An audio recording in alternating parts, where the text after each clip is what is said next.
Hello, ladies and gentlemen, and welcome to another edition of TCC Baseball live on TCCEagles.com. I'm Brett Rutherford alongside William Haynes, bringing you all of the action here today from the Panhandle Conference opener between Chipola and Tallahassee Community College. William, Eagles 17-6 in the non-conference part of the schedule so far, but now games really get real as they welcome the Indians here to Eagle Field today. This is what we've been waiting for, Brett. This is why you play the games. You've got the five-team conference. The first two place teams advance to the postseason, and here we are today at Eagle Field against what we have on paper is to be probably the projected favorite in the conference and the Chipola Indians. Yeah, lots of talent on both rosters. It'll be Ethan Firevet on the mound. And, William, what can you tell me about Ethan's start to the season thus far? He's been terrific. I think, Matt Cooper was the opening day starter, but I think since then, really, the southpaw in Ethan Firevet has really taken off as the team's ace. His last time out, it was, as I'm looking here, February 25th against Chattahoochee Valley Community College. Got the win, went 6 innings, giving up 2 runs on 1 hit, so he's coming off a pretty good start, and his statistics are excellent as well on the season. A 182 earned run average with a 4-0 record, 24 innings of work, and he's racked up with strikeouts 37. And only 13 walks allowed. Ethan has really established himself as the #1 starter on this Eagles team. Normally you might say he's the Friday starter, but with the conference schedule on Tuesdays, Thursdays, and Saturdays, he's now going to have move into the Tuesday role. Might pitch some Saturdays too as we move forward. And the throw comes down from our starting catcher, Ethan Kreisner. We're just about ready to get underway. Leading it off for Chipola will be their first baseman, Tucker Flint. Flint previously had spent some time at the University of Maryland. Yeah, hitting .385 out of the leadoff spot this year for Chipola. A .486 on base percentage, but it's a lefty-lefty matchup here for Ethan Fireman to start things off. And it's one of these, there's plenty of great battles today, including a guy who's in the hole right now, but I'm really interested to see how this one goes. First pitch, fouled away, and we're underway at 5:07.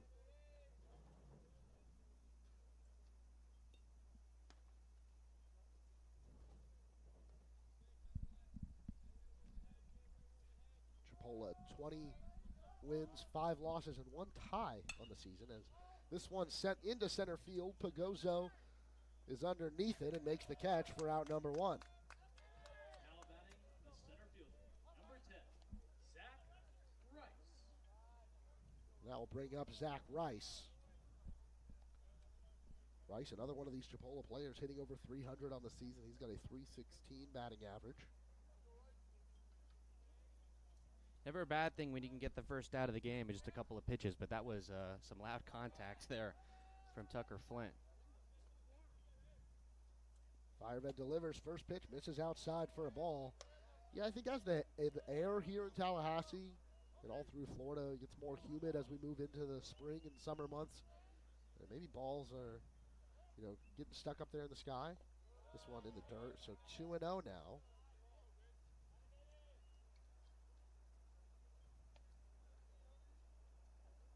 Only the 5th true road game of the season for Chipola. They're 3-1 in road games. And as we mentioned, it's the first conference game for either team. First day of conference play in the Panhandle. 2-0 pitch is swung on and fouled to the left side.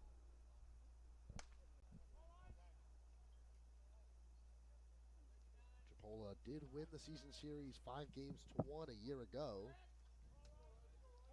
TCC looking to take an early game here in the conference play. This one high and away, so 3-1 the count to Rice.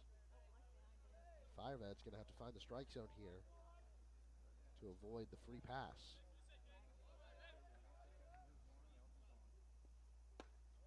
And there it is, though. That one misses inside, and Chipola will have their first base runner. Now batting third base. Bringing up the third baseman, Cam Collier.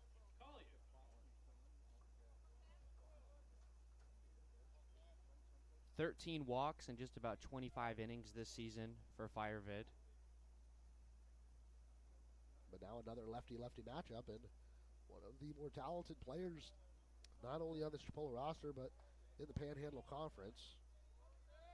Cam Collier, reclassified, would be in high school normally, but reclassified and is now playing in the Panhandle Conference.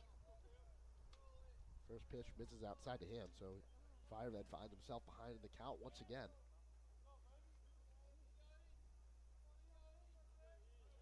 One away, runner on first. He's swinging, sends it to the right side. No play there for Justin Cruz. It'll get through for a base hit. Rice takes a big turn, and now he's caught in between second and third. The tag will be applied by Andrew Fernandez, and now Cam Collier might be stuck. They've got him caught in between first and second. Gwynn is running it back to the first base bag, and now Ethan cries and applies the tag.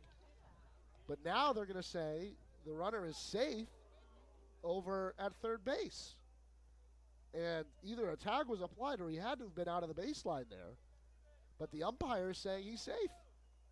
Yeah, it looks like Zach Rice just narrowly able to avoid the tag, I believe, from Andrew Fernandez. He was starting to come home from third, but thankfully they were able to get the throw back over there, and that's an interesting way to get out number two. So Collier singles, and then he is thrown out on a 9-6 to 5 to 3 to 2 put out. Well done, Brett. Man, that felt good. So it will be a runner on second and 2 outs, and Shane Lewis cuts and misses at a breaking ball from Ethan Fireved.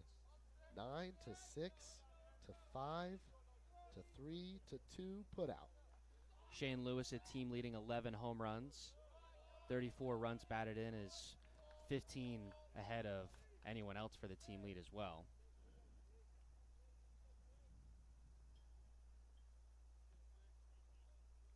So 1-1 the count to Lewis.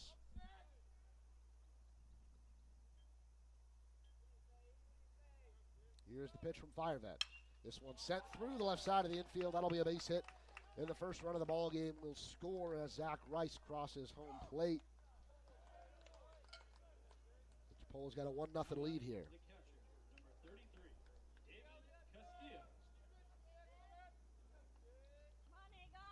And man, you know, I know it's been a walk and 2 hits this inning for Chipola, but after that, how that last play went down, you know, you feel like TCC may be a little hard done by here after not getting Zach Rice out in between second and third.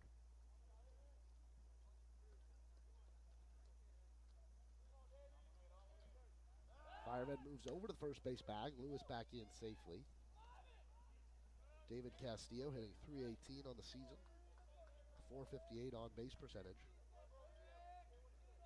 Lewis on the year 4 stolen bases. He's been caught 3 times. This one in for a strike. And now if you're Ethan Fireved, you know, you still want to keep your focus on the batter. You've got 2 outs. Get on out on the base paths. More power to you. Fireved set in the 0-1 pitch. Cut on and missed. I believe that was a changeup from the lefty. Had Castillo way out in front.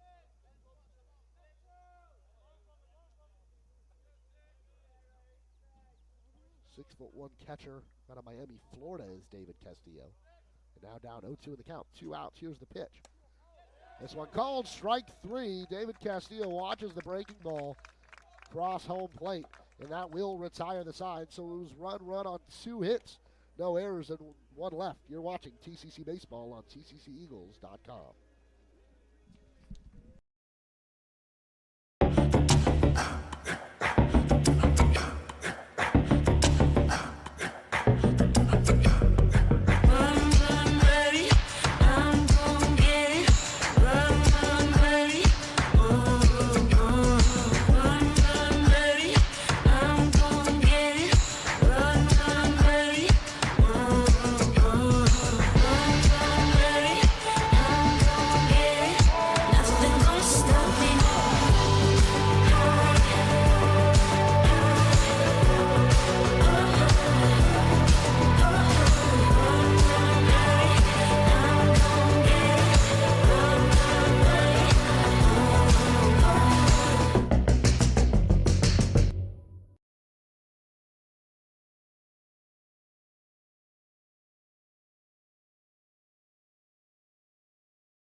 Back here in the bottom of the first, Chipola takes a 1-0 lead after one half inning, and William, going back to that play, that really odd play that came off the Cam Collier single. I mean, one, Fernandez, I'm guessing he missed the tag, or at least according to the umpires, that's the case. And two, I guess the runner stayed in the baseline avoiding that tag. Yeah, and I think for Fernandez as well, whether he thought he got the out or not, the runner, it was Zach Rice was going to get into third base either way, so try and get it to the other side of the infield. Try and at least record one out on that play. Smikowski sends this one just foul to the right side, so he's quickly down 0-2. I thought in terms of handling those rundowns, the Eagles did it really well. They didn't run a runner towards the next base. They only ran him back to the previous base, which is pretty much textbook how you're supposed to handle that. And a nasty breaking ball from D. Grand Prix, and that'll retire Smikowski on strikes. Yeah, it's an impossible pitch to lay off of. Really good movement early on from Cedric de Grand Prix. 236 earned run average. He's 5-0 on the season. I think avoiding those 0-2 counts as much as you can, where you're pretty much in the palm of his hand. He can do whatever he wants. He can break out that breaking ball. That's going to be huge for TCC today. Now it's Ziggy Thomas, shows bunt, takes one high and away for ball one. Now he only went 2 innings in his last time out March 4th at Pensacola State. That was not a conference game officially, so maybe that was a tune-up, or maybe there's something else going on. That's something to keep an eye on as well. Another one high and away, so 2-0 the count. That will be something to watch.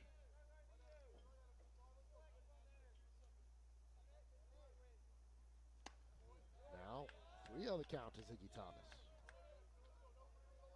Thomas has struggled as of late. Batting average drops down to .218. We saw some of the games in recent weeks. He's dropped further down in the lineup, but now right back in the number 2 hole. And he will draw a 4-pitch walk. It'll be the Eagles' first base runner of the afternoon. How about the center fielder, number 15, Josh Pigozo. So we get the first righty-lefty battle of the day. We've got 2 switch hitters in the lineup as well, Enter Fernandez and Brett Gwynn.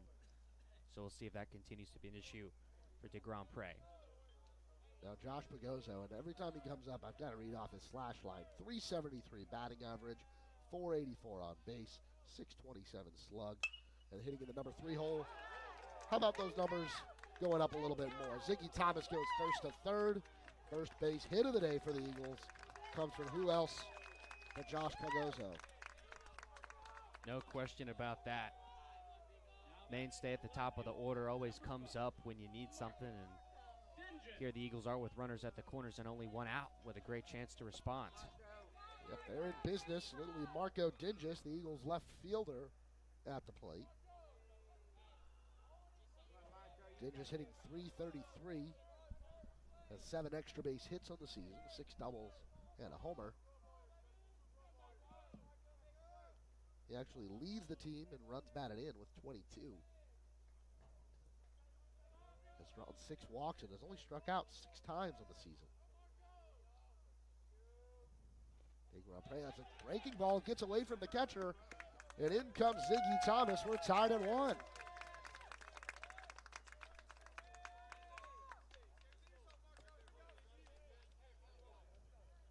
Huge mistake there. I mean, I don't know if you put the blame on de Grand Prix for the breaking ball, but it didn't look like that one was too tough for Castillo to get down and keep in front of him, especially with a runner on third. And now the Eagles still have a runner in scoring position, and it's the go-ahead run with Marco Dinges at the plate and still only 1 away. Ever since that 3-pitch strikeout to Smekowski, de Grand Prix's been a little bit all over the place. Another cut and a miss here, so Dinges down 0-2.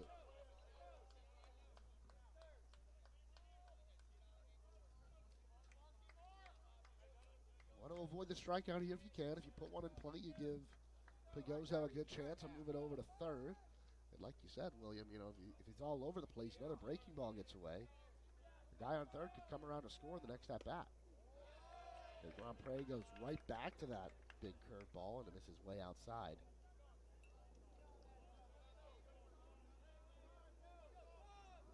Eagles split a doubleheader over the weekend at ABAC. 1-2 the count. Here's the pitch to Dingus, and that one comes in and hits him. And are they going to call a foul ball there? Yeah, I guess they will. I didn't see where that necessarily hit, but Dingus will stay in the box, and the count will stay 1-2. William, did you catch that one? It looked like a hit by pitch to me. Maybe it got right on the knob of the bat, which is a foul ball by rule.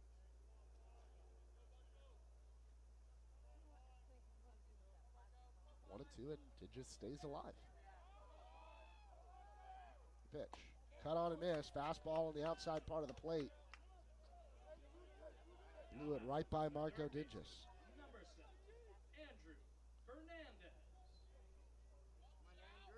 So now 2 outs in the inning. It'll be Andrew Fernandez stepping in. And he's had an incredible start to his season as well, hitting .320 with a .376 on base and a .560 slugging.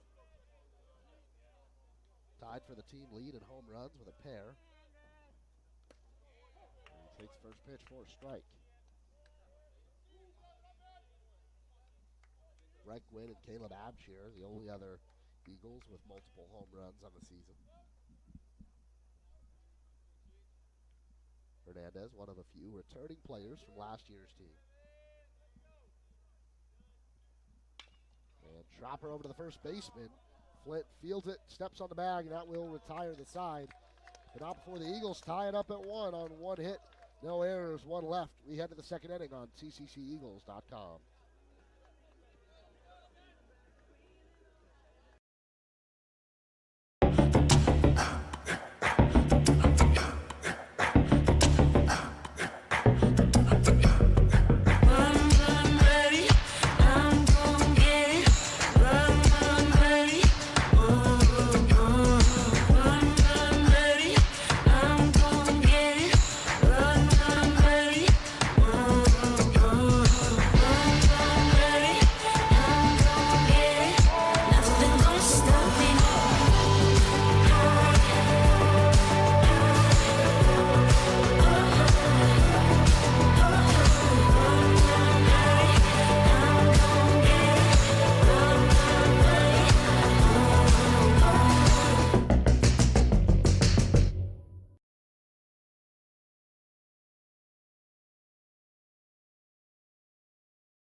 Coming back in the top of the second, the game is tied at 1. I'm going to pass it over to my broadcast partner, William Haynes, to take over play-by-play duties. Thank you, Brett. It will be the DH, Victor Sanchez, to start things off in this top of the second. 3 righties. In this lineup as a whole, only 2 lefties and 1 switch. Those are all in the top 4 of the order. You know, looking at that first inning, I think we got to see really all aspects of the game. Saw some really good hitting, saw some good defense, saw some not so great defense, and some great pitching as well. I think we're going to have a great baseball game on our hands here today. Eagles respond to the Indians' run in the first. We are tied at 1 run apiece. That one is called a strike to even the count at 1-1. Sanchez on the year 275.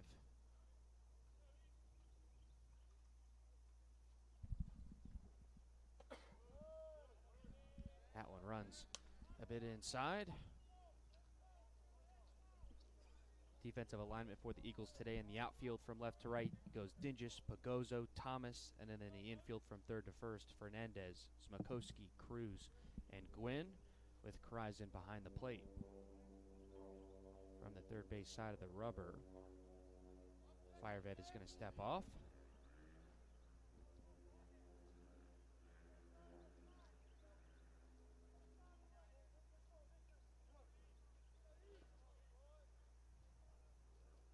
the 2-1 offering. And that one is called a strike as well. So Sanchez not doing much in the way of picking the bat up off the shoulder in this at-bat. Got to think he's teed up for something here on this 2-2 delivery. And he goes around. Ball in the dirt, cries and throws down to first to complete the strikeout. Great pitch from Firevet right there. Like you said, he hadn't picked the bat up off his shoulders. You've got him now down in a 2-strike count. He's got to swing if it's anything close. And that breaking ball literally starts at your shoulders, ends at your ankles. And he had no choice but to swing, and you saw him just flail at it there. Now it will be the right fielder, Brad Gronkowski, previously hailing from Georgia Tech. The second of two former D1 players in this lineup today. Showed bunt but pulled back.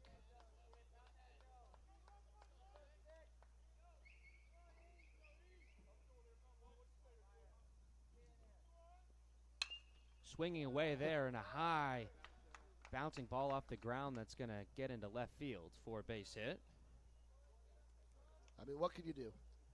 Your ball shoots up about 20 feet into the air off that first hop. Nothing you can do with that one. Andrew Fernandez, already not the tallest player on this ball club, but I don't think it would have mattered if it was Brett Gwynn over there. That one was going to find the outfield grass. Chipola has been swinging the bat really hard here, first time through the order.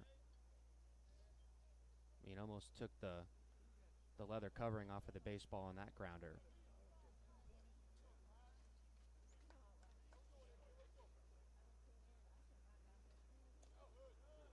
That first pitch in the dirt, kept in front by Kreisen.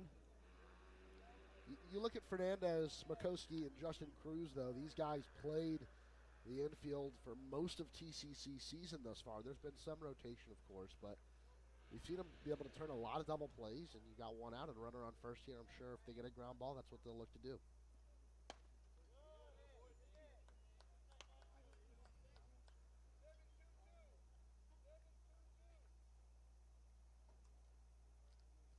That one running inside. 2 balls and no strikes here to Taylor Clapp.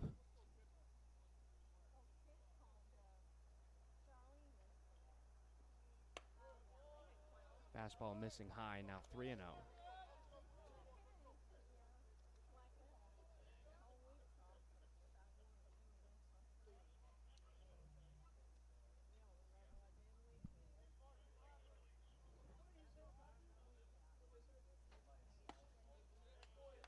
Clapp was taken all the way there on 3-0. Firevet able to get it over for a strike.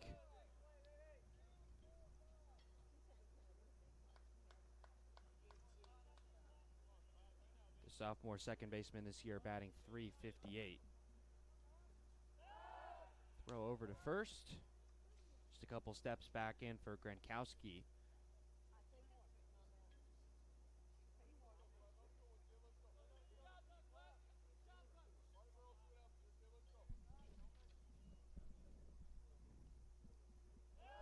Another throw over to first. Now Gronkowski diving in.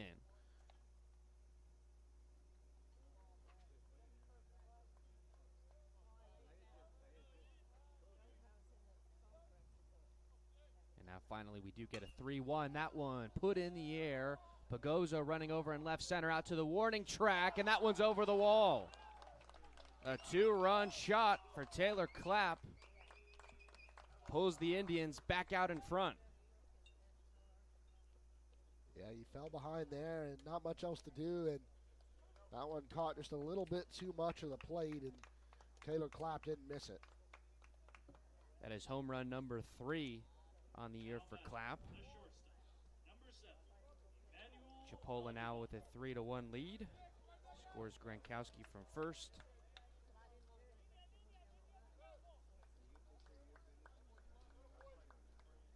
And that will be the 9-hitter Emmanuel Audubon, playing shortstop today. That first one into him misses a little bit low.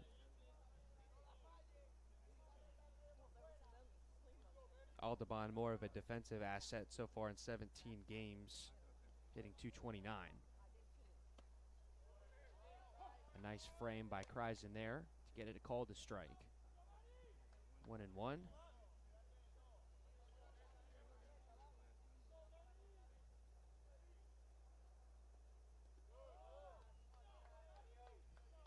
Bounced in the dirt to make it 2-1.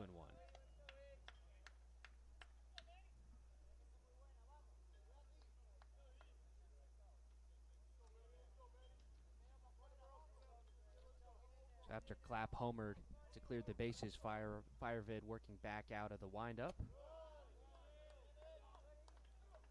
Allen missing high as well.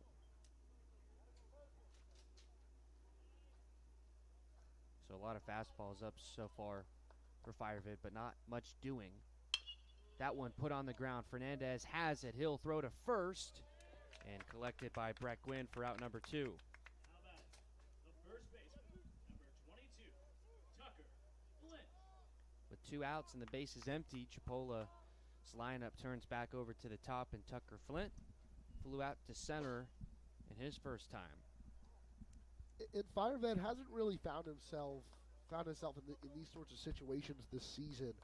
I think it's going to be really important for him to stick to his stuff, stick with that looping breaking ball that we'll see drop into the low 60s at points. You know, even though you've already allowed 3 runs, you've got great numbers this season. Focus on pounding the zone with your fastball and getting hitters well out in front with your breaking ball.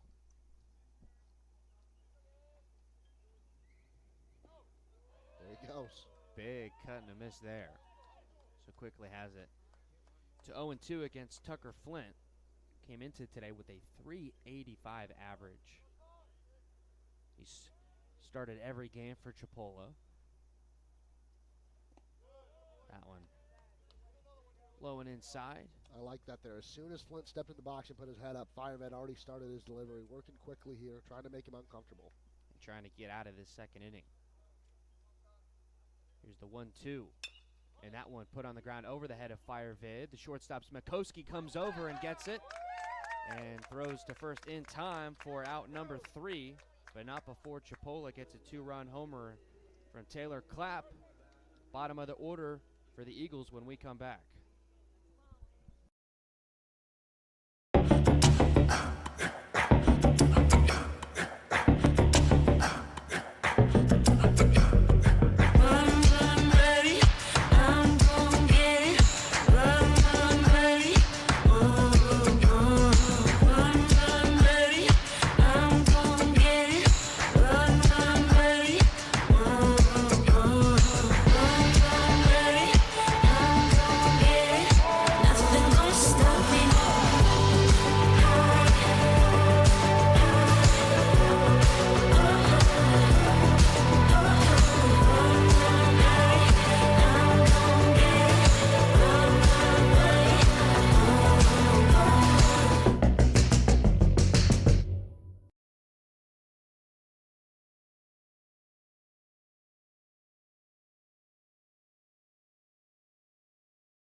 Ethan Kreisen will get the Eagles half of the second inning started. It will be Kreisen, Absher, Gwynn.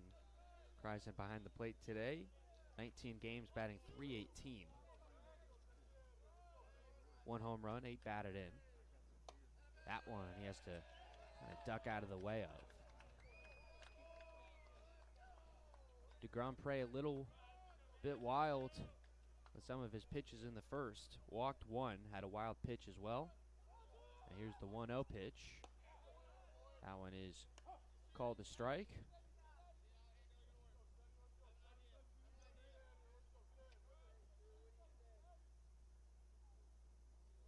Lights are on here at Eagle Field. Real overcast day as that one is put in the air and into the glove of the right fielder, Gronkowski. Got it into the gap, but didn't get down in time, so that's out number 1. I will be the DH Caleb Absher. Yeah, nice piece of hitting from Kreisen. Just did, like you said, found run right to the glove. Nice play moving to his right from Grinkowski. Got a hold of that curveball, I think. Did Kreisen. Now that one, big cut and a miss for Caleb Absher. Yeah, this early in the game, I want those big swings from Absher. You got nobody on, one out. Trying to make a difference here. One of those 3 Eagles with 2 home runs on the year. That one is high. 241 is the average, 13 batted in. Team leading 27 strikeouts. That's 7 more than second. That break-even pitch high and inside moves it to 2-1. But he's also walked 14 times, which is a 3-way tie for first on the team. So first in strikeouts, first in walks, essentially. As he watches that one go by for strike 2. You know, I think you're facing a team with an offense maybe you haven't faced quite like this season. And manufacturing runs, moving guys over might not be as successful. And a cut and a miss on that big curveball for strike 3. So DeGrand-Pré has retired the first 2 Eagles in this second, and now, with the bases empty, it will be the switch-hitting first baseman, Brett Gwynn.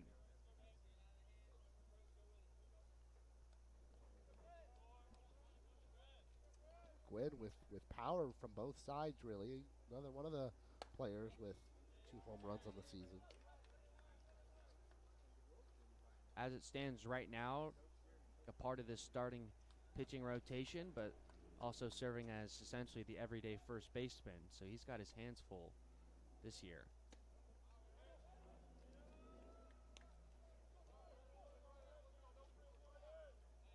Takes a 2-0 lead in the count.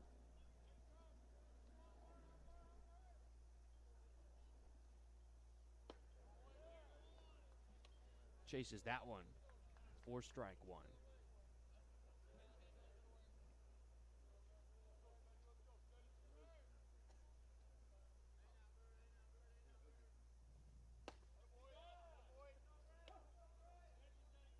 Called strike, evens the count at 2-2.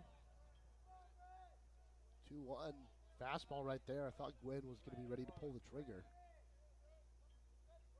Here's the 2-2 and swung on and missed there for strike 3. So a couple of strikeouts and a 1-2-3 inning for DeGrand-Pré. We're through 2 full. Indians lead 3-1. Tallahassee Community College has been named as one of the top 10 community colleges in the nation. The Aspen Institute recognizes institutions from across the country that have exceptional achievements and a total commitment to improving student outcomes. The college was recognized as one of the nation's premier community colleges eligible to compete for the prestigious $1 million Aspen Prize for Community College Excellence because of its focus on student access and success, its workforce training initiatives, a seamless and high transfer rate to 4-year colleges and universities, and its many varied and productive community partnerships. This recognition from the Aspen Institute is a testament to the wonderful work of the faculty, staff, and leadership at Tallahassee Community College.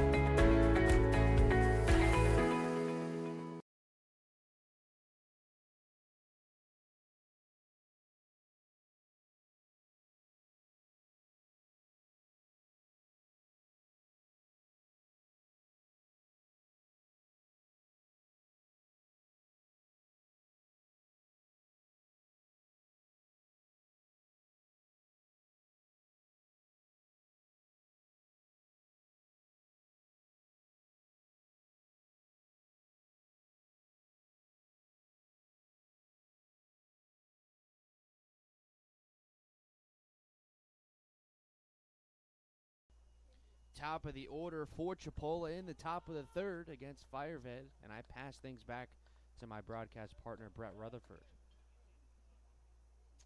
Thank you, William. So Chipola adds 2 in the second on the 2-run home run from Taylor Clapp, and now it'll be Zach Rice, the number 2 hitter for Chipola, stepping in for his second plate appearance. He had a breaking ball from Ethan Fireved there that probably just lost the grip there. Flies into the backstop. Zach Rice walked and scored the first run of the game back in the first. Remember, he was involved, and there we go, the breaking ball. Much better placement there. Thrown right at the batter's right knee. That is the perfect pitch from a left-handed pitcher to get a cut and a miss. Rice was involved in that weird play in which Andrew Fernandez thought he tagged him for the second out of the inning. Umpire thought otherwise. They got Collier out in between first and second, but Rice moved over to third safely and ended up scoring on a Shane Lewis single. 2-1 pitch from Firehead, another breaking ball right at that back knee. Rice does well to lay off of it this time. So the count is now 3-1. 4 hits already for Chipola, 3 runs scored. This one, shot high into the sky, should be playable for Brett Gwynn. He does make the catch in foul territory for out number 1. Now batting the third baseman, number 24, Cam Collier.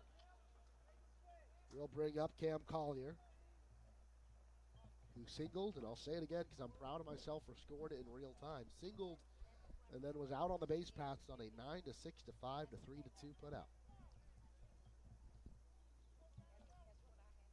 I'm probably going to repeat it the next time he comes up too. This one in for a strike.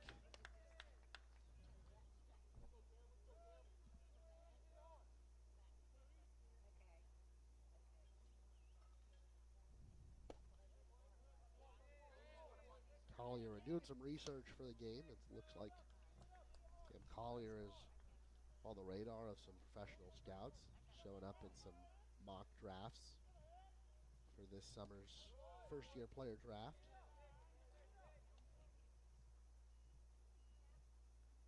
He's ahead in the count here, 2-1.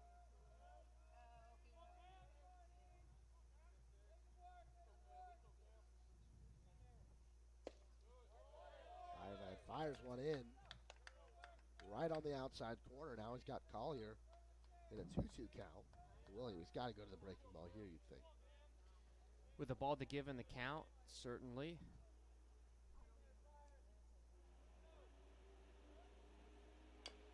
And he lunges at the breaking ball and does foul it off, but I think that's the exact pitch that Firehead wanted. And now what do? You throw it again. Do you go right back to it? I would. I don't want to give this guy a fastball right now. Singled against Firehead his first time. We'll see what he does. 2-2 the count, 1 away here in the top of the third.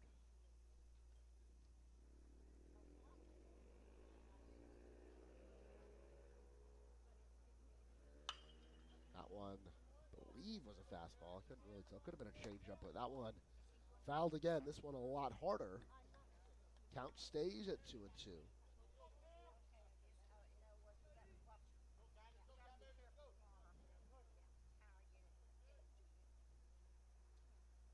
Collier steps back in, way back in the box. Pitch from Firehead. A breaking ball cut on and missed. He retires Collier there. Worked inside and then kept that curveball inside. And sets him down on strikes. Firehead wins the battle that time. And has done a good job. Second time through against the top of the order. He's retired the top 3 hitters. Interesting to see how long Firehead goes. We've seen him stretched out to 6 innings in recent starts, but maybe you look at more of a times through the order approach here with such a talented and productive lineup in Chipola. Maybe you'll let him go 2 full times and then let him face the 2 lefties on the 3rd time through, but it's going to all depend on how this game moves along, what the score is, and if he really starts to get comfortable, maybe you'll let him go even further. Now the breaking ball misses high, so he's behind 2-0 to Shane Lewis, who we've mentioned is going to be one of the biggest offensive threats in Panhandle play this season.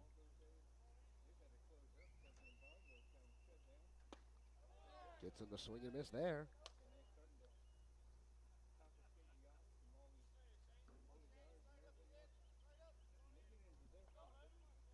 Two and 1 the count, nobody on and 2 away here for Ethan Firevet, making his 5th start of the season.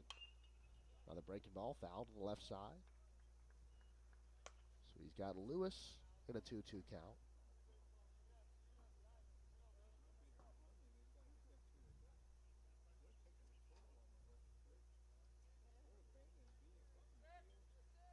He'll get back on the bump here. Let's see what Ethan Kreisen calls. Pitch from Firevet. Just misses off the outside part of the plate. Kreisen tried his best to frame that one, but to no avail. Full count, 2 outs. We'll go again.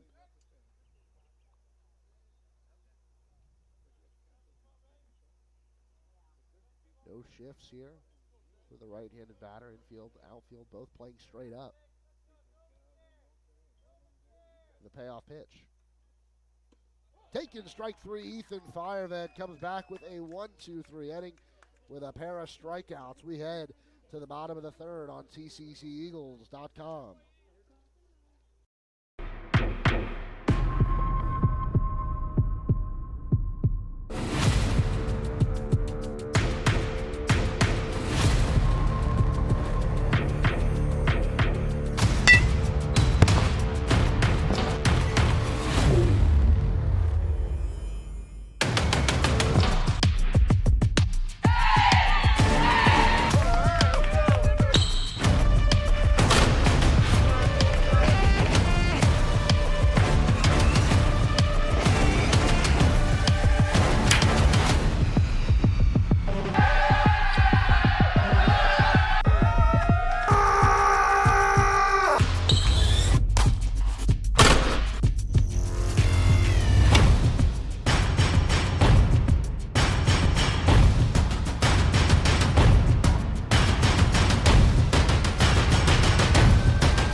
Number 9, Justin. Now into the bottom of the 3rd. Eagles trailing by 2, and Justin Cruz will lead it off. William, before this inning gets started, Ethan Firevet comes back in a big way, but the inning is started now as Cruz puts one into left center, right into no man's land. He reaches with a single. He'll take a big turnaround first, but he'll stay put. 1 pitch, 1 hit here in the bottom of the 3rd. William, real quick though, Firevet, 1-2-3 inning, a pair of strikeouts. What did you think of his stuff in that 3rd inning? Yeah, real great comeback inning for him, not only to get those punch-outs, but guys at the top of the order that had gotten to him their first time around. So I think a confidence boost for himself, for the team right now. You're only down 2. You've got the tying run at the plate. Let's get it done.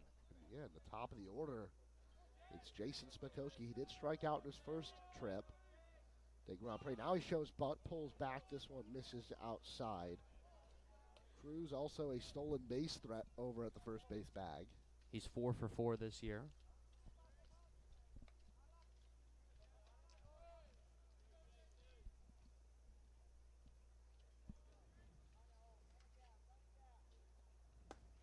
This one called strike on the outside corner, so 1-1 the count.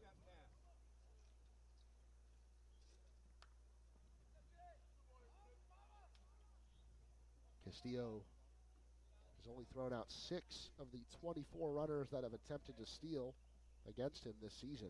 Smikowski shows bunt again, pulls back, and it gets away from Castillo. Cruz advances to second, turns, and now he'll head to third.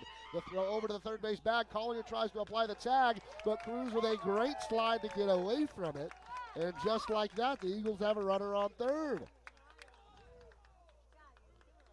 How about that?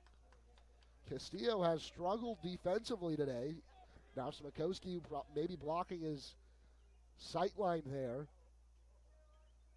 Ball gets away from him, goes all the way to the backstop. We've got a lot of foul territory here at Eagle Field. Castillo had to get all the way back to the backstop to get it. But by that time, Cruz was already halfway to third base, and a great slide to avoid the tag of Cam Collier.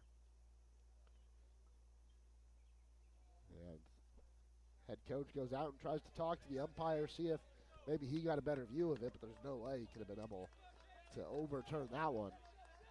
And now Jason Smikowski is ahead 2-1 in the count with a runner on third here and nobody out. He was 5 for 7 in Saturday's doubleheader, so he's hot right now.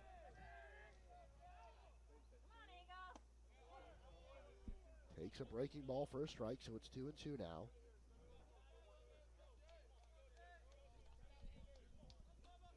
Collier playing about halfway in, but the first baseman, Flint, is all the way back.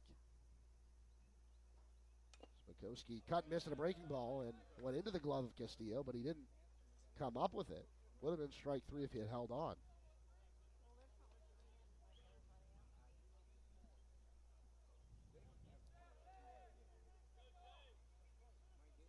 So count stays 2-2.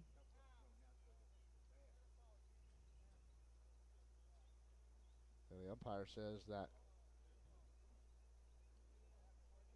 I don't know if that was a warning for going to his mouth before going to the, he didn't wipe his hand off before going to the ball.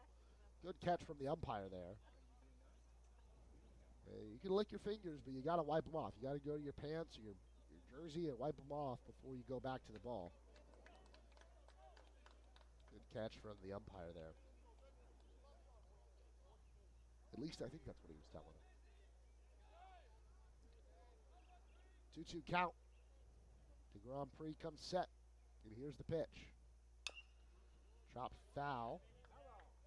Smikowski really making the Grand Prix work here.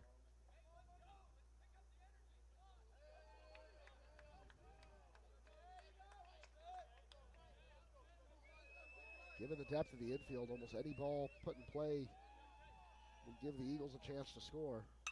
And it's a center line drive into center field. Rice over to get it. That'll be plenty of time for the Speedy Crews to come in and score. So Smikowski gets the job done with a sac fly, more like a sac liner to center field. That'll be the first out of the inning, but the score is now 3-2. Yeah, really a nice effort by Rice just to get to that ball and catch it for now. No chance of a throw home in time. Bring yourself within one. So Ziggy Thomas up with nobody on and one away. First pitch to him, not on and fouled back.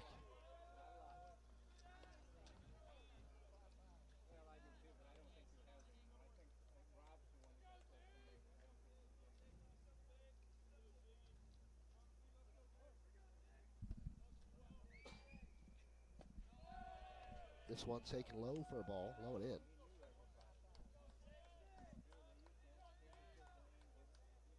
Eagles now with 2 runs on 2 hits. Trying to make something else happen here. Maybe tie the game or take the lead in the bottom of the third.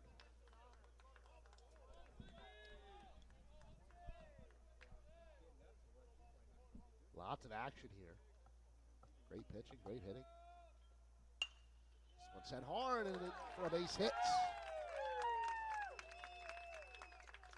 Thomas has reached base safely in each of his 2 trips. Walked in the first, now singles in the third. They will bring up Josh Pagozo.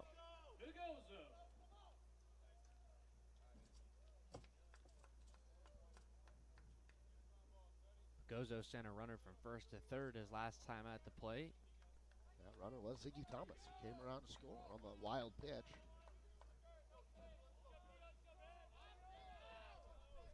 Rompre set, looks at Thomas back, now goes home. Breaking ball just catches the outside block for a strike.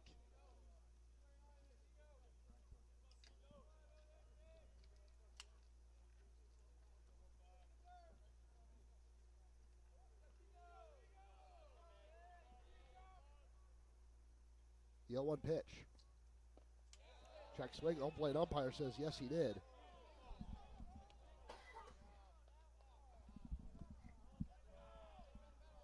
So now Pagozo finds himself down 0-2. And that's a tough call to make for the home plate umpire. There is no umpire down the first base line, so it would have been an even tougher call for the field umpire to make. 0-2 count, runner on first, one away. Day Grand Prix is set. The pitch. This is outside. Castillo pops up to see if he can get Thomas sleeping, but nothing doing there. Yeah, maybe a bit of a pitch out there on 0-2. The catcher, Castillo, was set up well outside. Quick snap throw over to first. Not able to get Thomas over there, though. Now Thomas is moving. Pitch misses in. Throw down to second. That was a hit by pitch. Oh, they're going to say it hit him. And I don't know. Do you think what would the call have been if it wasn't a dead ball at second? I thought he might have been called out there. You think he got in? Either way, he's standing at second base. True. That's all that matters. Our public address announcer, Andrew Larkin, clearly saying he was clearly safe, without a doubt. Kylie, what do you think? Our broadcast engineer, Kylie Brennan, agrees. I think we've got, you know what? I'll say he was safe too. Full press box consensus here at Eagle Field. Now Marco did just have to pick off move back to second, and Thomas in safely. And now Eagles really in business here. Tying run at second, go ahead run at first. And Marco did just at the plate. He struck out in the first. Now gets a second chance against Des Grand Pré. Leads the team with 22 runs batted in. Wow, breaking ball catches the outside corner. I think even the catcher, David Castillo, was shocked that that one was called for a strike. Yeah, he's had such late movement. The home plate umpire's been giving him those calls really for the entire game. That one I thought might have missed by a baseball or two. Another breaking ball and a big swing and miss from Dinges.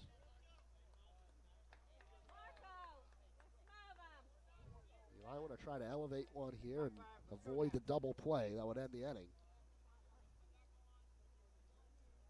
But now you're down 1-2. You just want to focus on kind of getting one on play in this situation.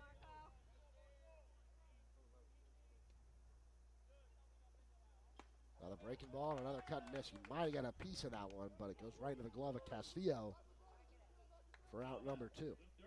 Second swinging strikeout for him today. Fernandez. Come on, Fernandez. You can do it. Move him around now. Now the switch hitting Andrew Fernandez will step in. Fernandez grounded out to the first baseman, Tucker Flint, his first at bat.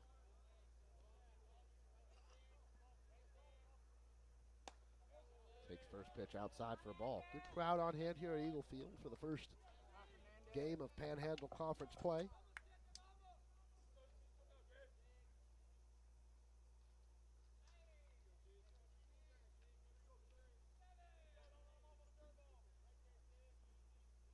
One 0 count. Pitch on its way and a breaking ball in the dirt, but got Fernandez swinging.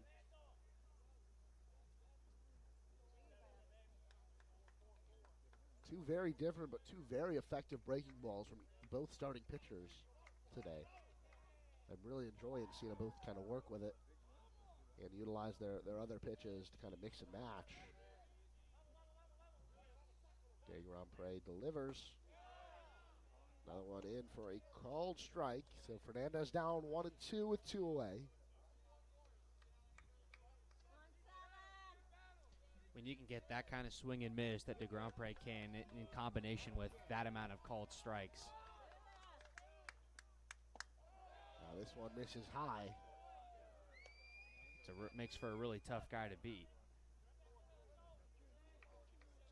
That was the first time I really saw him hang a breaking ball, and he's probably lucky that it was a little too high for Fernandez to offer at.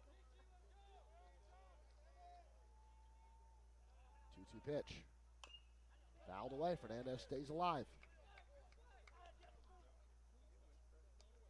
And Willie, we've talked about this in earlier broadcasts. Even though it's only the third inning, I don't know if you'll see a more high leverage situation than this one right here. This could come back. You look at the box score at the end of the game. You might say, oh, that was early, but these situations, you got the number 5 hitter, you got 2 men on. One of them's the tying run, one of them's the go-ahead. Pitch again, and cut and miss. Strikes out Fernandez to retire the side, so No runs on 2 hits, no errors, and 2 left. Eagles still trail by 2. Or trail by 1. They did score 1 in that inning. My bad. We head to the 4th on TCCEagles.com.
Ethan Firemed back on the mound for the 4th, coming off a 1-2-3 inning. I'm going to throw it on over to William Haynes.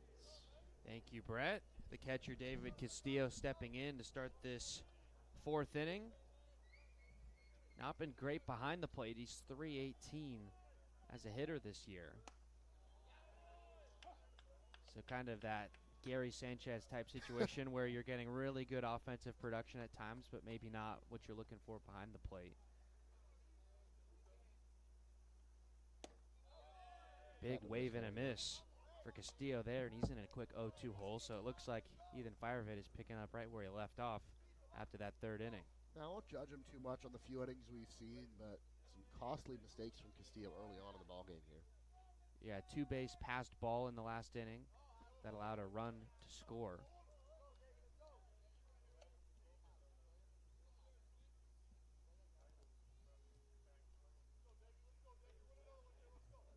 And when you're reading off, his efficiency throwing out runners, that was not a very complimentary statistic either. That one spiked and bounces all the way to the screen.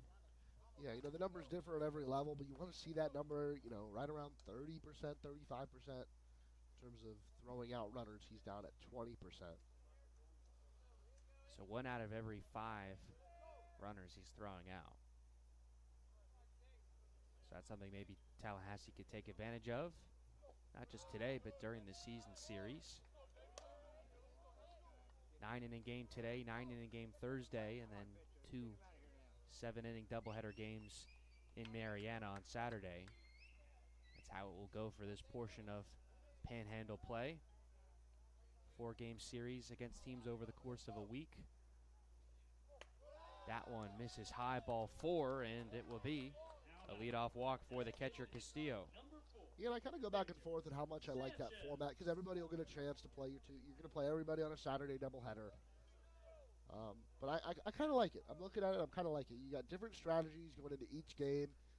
How are you going to preserve your arms for those 14 innings you've got to play on Saturday, maybe more if it goes into extra innings. These are must-win games. This is really decides whether or not you get into the state tournament. As far as I know, the format's the same as last year. There are no at-large bids. You've got to finish top 2 in one of the 4 conferences in the state of Florida to go to Lakeland for the state tournament. That first pitch into Victor Sanchez, the DH, 0 for 1 with a strikeout. Speaking of state tournaments in Lakeland, how about Florida High boys basketball winning the state championship recently last week? Head coach Charlie Ward, a name I think familiar to many. That one fouled straight back to make it 0-2. Familiar to both football and basketball fans. Obviously, Heisman Trophy winner and NBA player. Probably most known for his time with the New York Knicks. I don't know if he played with any other organizations. Fire Vet had an 0-2 count to David Castillo, ended up walking him. Now he's got another 0-2 count in Victor Sanchez. Standing on the mound, cycling through the signs from Ethan Kreis in time called.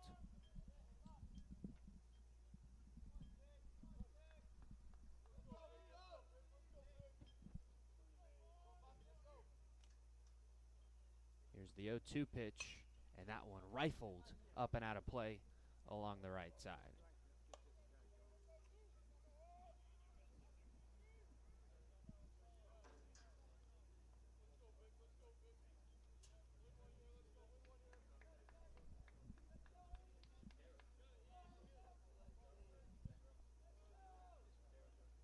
Another 0-2. And that one just a bit outside.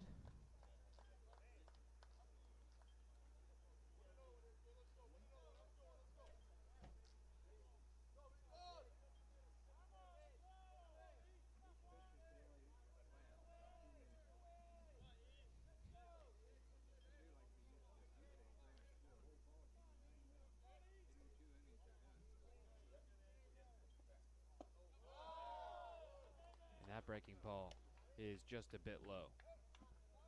I don't know. I mean, obviously, we really can't tell from up here, but I'd wager that that one might have crossed his knees as it crossed the plate. Might have been, enough to be called a strike. Close call. So Fire Red still looking for that put away. Throw over to first. Send Castillo back to the bag. Had 2 strikeouts back-to-back to close out the third. He's got 4 total on the day. Now in the top of the fourth.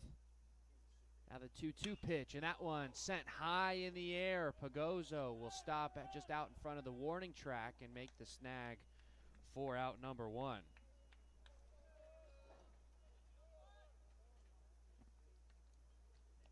That one sent kind of to the same place as Taylor Clapp's 2-run homer. Right fielder, number 31, Brad Gronkowski. That will be Brad Gronkowski. 1-for-1 did come home on that aforementioned home run.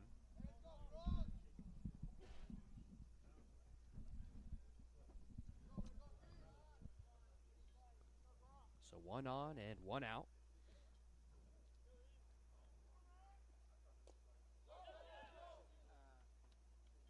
Ball goes back to the backstop. Runner goes to second. Ethan Kreis losing his glove in the process.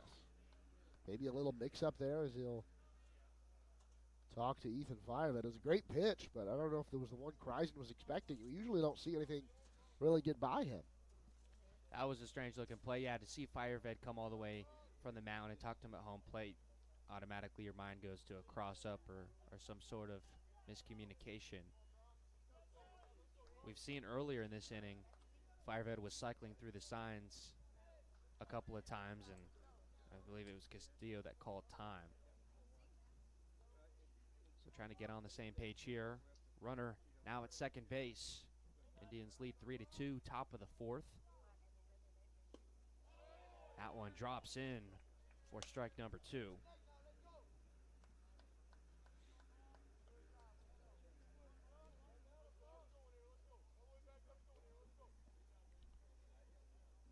Chipola, their men's basketball team, just won the Region 8 championship over in Niceville, Florida. We were over there for one of the first-round games last week. Talk a little bit more about that game later on, I'm sure. Now the 0-2, and he goes around. Throw to first to complete the strikeout is good. Castillo stays at second. So strikeout number 5 for Fireved.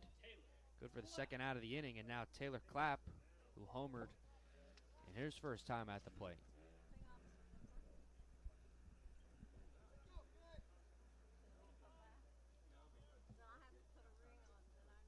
Same 3 hitters for TCC in the fourth as they had in the second. Kreisen, Absher, and Gwynn.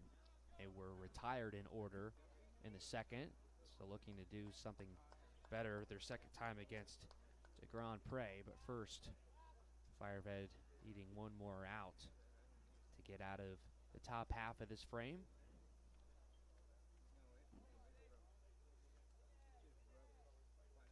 Clapp 358 on the year. Hit his third home run of the season earlier today.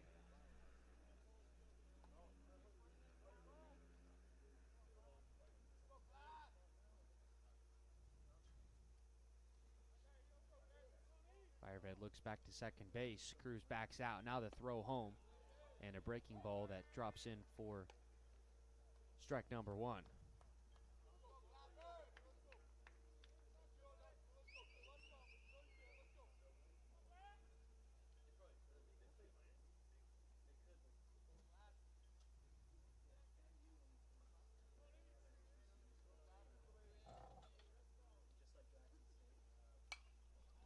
That one fouled up and out of play down the right side. Some loud contact made on that one, but another 0-2 count. So that's a sign maybe as you're getting towards the second trip through the order that on, this is your third 0-2 count of the inning, having trouble putting guys away.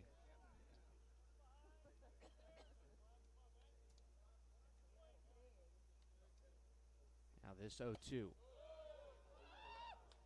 Not quite sure where that one missed, but it did. I think you saw a similar pitch called for a ball last inning with the Grand Prix on the mound, breaking ball that maybe just missed the top of the zone. So, yeah, whether or not it's a strike or not, I appreciate the consistency. They can ask for robot umpires at Major League Baseball. I don't think we're going to be getting those in the Panhandle Conference anytime soon. Humans are humans. Firehead steps off. Wants to go through the signs again.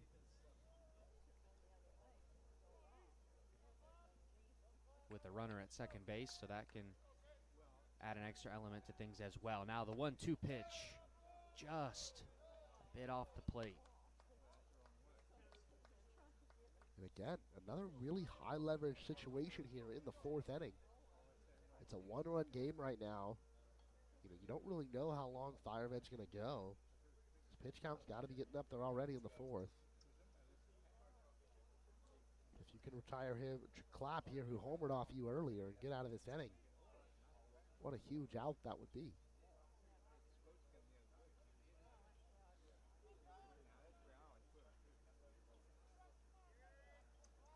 It'll be a 2-2. And that one put on the ground right to the first baseman, Gwynn. It comes out of his glove, so he's going to pick it up from his knees and throw over to Firehead, who is covering the bag for out number 3. So Chipola gets a runner over to second base, but can't bring him in. Headed to the bottom of the fourth in a 3-2 game.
bottom half of the fourth.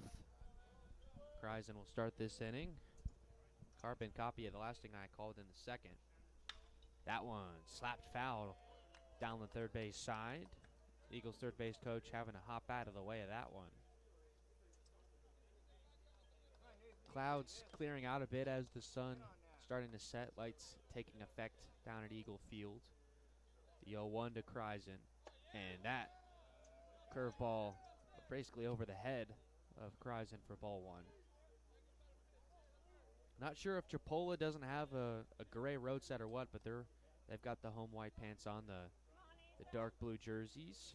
Eagles going with their gold shirts here today in the conference opener, and that one is going to get a piece of Ethan Kreisen, and he'll head on down to first base. Second straight inning with a hit by pitch, and we thought Digits was hit by pitch in the first inning. And second pitch in a row, basically in the same spot up and into Ethan Kreisen. So DeGrandpré still not sure if trying to settle in is the right phrase, because here we are in the fourth inning. Maybe this is just who he is. Some real nasty pitches at times, really late movement, but tough to get the handle on it at other times. Now it will be Caleb Absher. He struck out in his first time at the plate.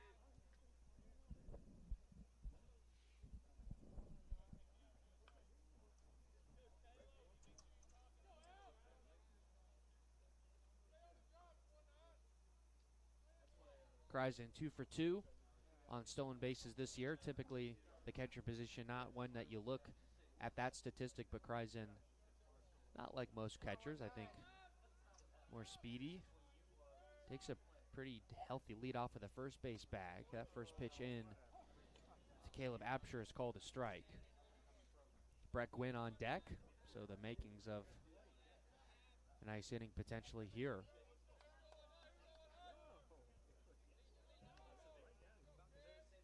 The 0-1 from DeGrandpré. Fastball called a strike as well, and quickly Absher finds himself in an 0-2 hole. Chipola in double play positioning here, trying to erase the leadoff hit by pitch on the 0-2. And that one brushing Absher off the plate.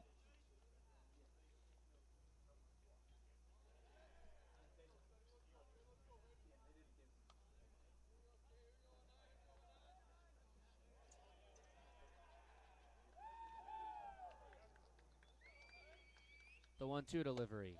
Big swing and a miss on a fastball. Couldn't get a hold of it. And he's out on strikes for the second time tonight. The first baseman, number 24. Out number one. Gwynn.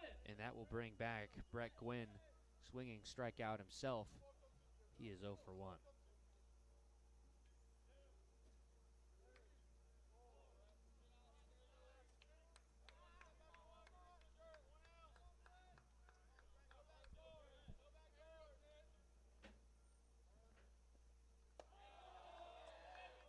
Breaking ball off the plate. It's probably the fourth or fifth curveball that's been high in that right-handed batter's box in this inning alone.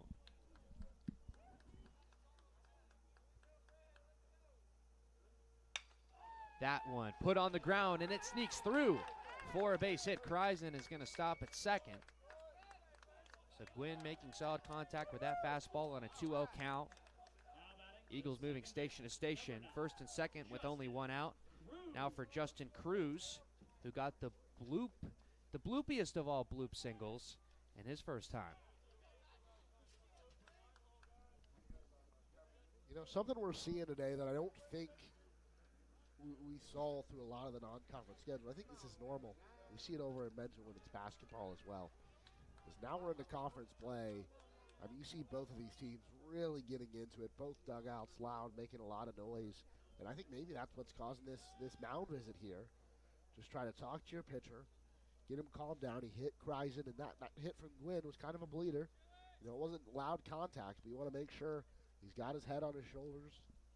He can focus on retiring Cruz before the top of the order. Now, obviously, we hope Cruz can get to him here.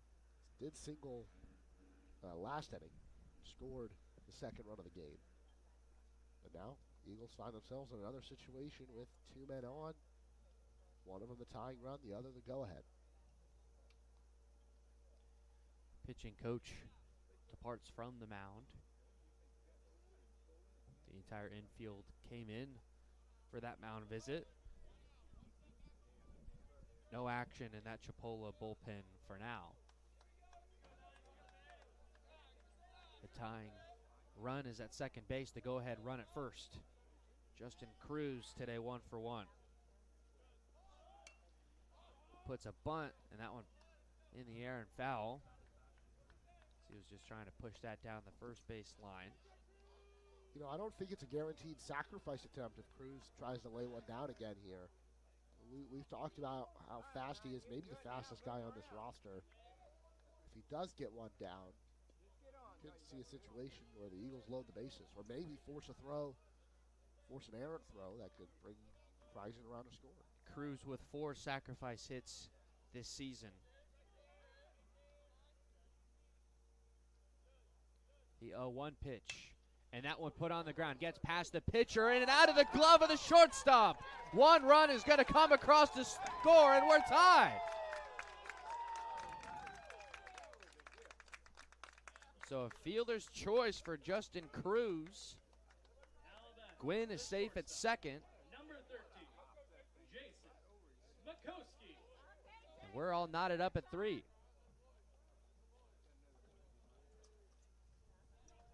Huge there, and Friesen rounding the entire way. Great from the third base coach to go ahead and wave him in. What a huge missed opportunity there for Emmanuel Aldemont. He mentioned maybe he's already only in the lineup for his glove. Had a chance to get out of the inning there. But instead commits an error. Ball shoots into shallow center field. And now the game's tied. Same situation, 2 on with 1 out. Now we're in a tie game, and the leadoff hitter, Jason Smakowski, at the plate. He is 0 for 2, but does own a sacrifice fly that brought in a run in the third.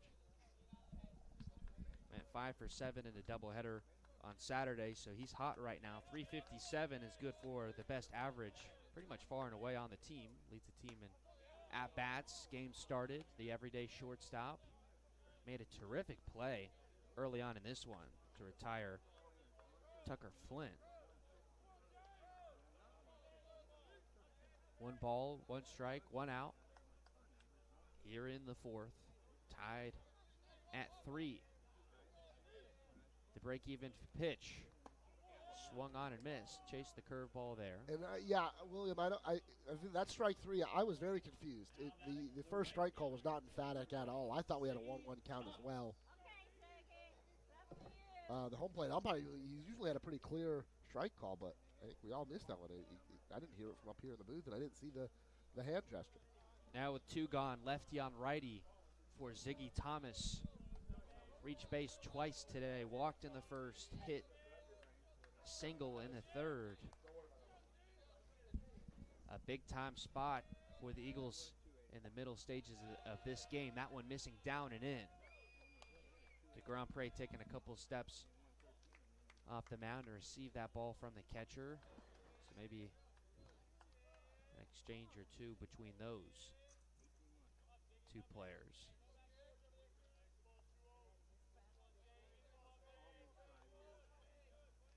Now the 1-0. Swung on and missed. Blocked in the dirt by the catcher Castillo. Evens the count this time at 1-1.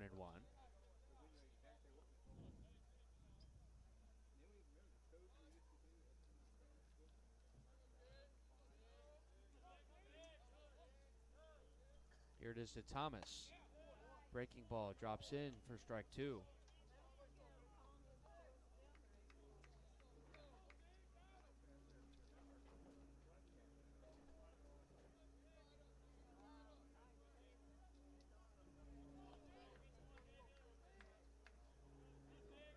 Thomas 7 runs batted in on the year. Backs out of the way of that one.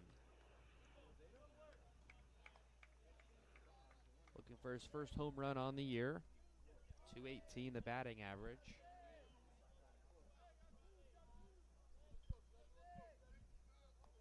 But wanted to get that true lefty at the top of the order, irregardless. Now the 2-2. And that one fouled into the hat, I believe, of Braden Halliday, who's standing out in front of the Eagles dugout. Yeah, great snag. Who needs a glove when he can just take the hat off? Yeah. Braden has become a kind of almost a mainstay here for games he's not pitching up in the press box. Usually bringing some entertainment along with some pretty good PA skills. He's been our broadcast engineer once or twice. Might need to get him on a headset. Swing and miss on a 2-2 pitch. Castillo's going to have to throw down to first to complete the strikeout, which he does for out number 3. But the Eagles do tie it up on a real exciting play that brought Ethan Kreisen home. Through 4 full, we're knotted up at 3.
On to the 5th here in the conference opener.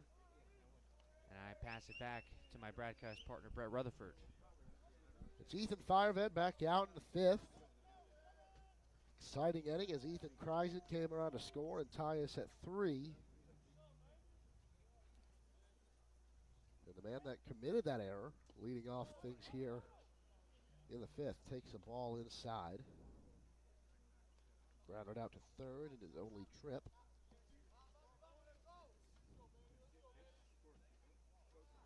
Grand Prix up to 9 strikeouts through 4 innings. Giving up 3 runs, only 2 of which are earned at this stage. See a couple of relievers getting warmed up in that Eagles bullpen. See Aiden Keenan down there. One misses inside, 2-1. After this batter, Firevet will have gone 2 full times through the order.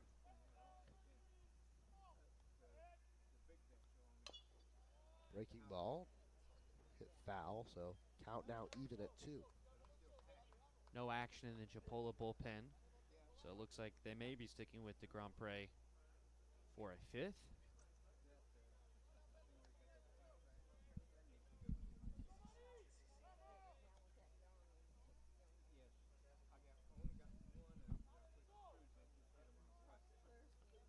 Two pitch.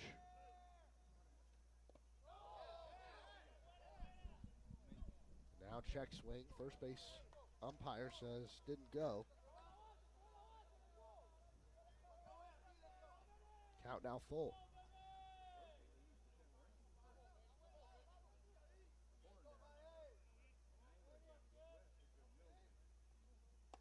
Breaking ball called, strike 3. I think Altamont knew it right away. Watch that one go right by. And that was big on a full count to retire the 9-hitter before going back to an absolutely lethal top of the lineup.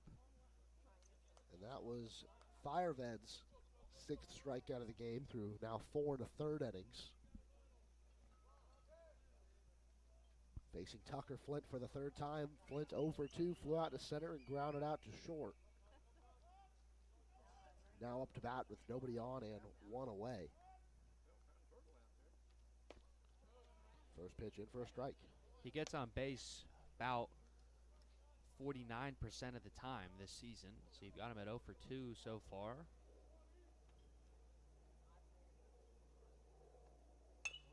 Now, slow roller. It's actually a chopper over to Cruz. Nice play over to first. And now he's 0 for 3. From my perspective, it started as a roller, then it took a couple high hops right into the glove adjusted. Cruz did well to stay with that moving forward and then kind of shift his body weight to be able to make a clean throw over to Brett Gwynn. Seems like a routine play, but it's a lot tougher than it looks. That'll bring up Zach Rice.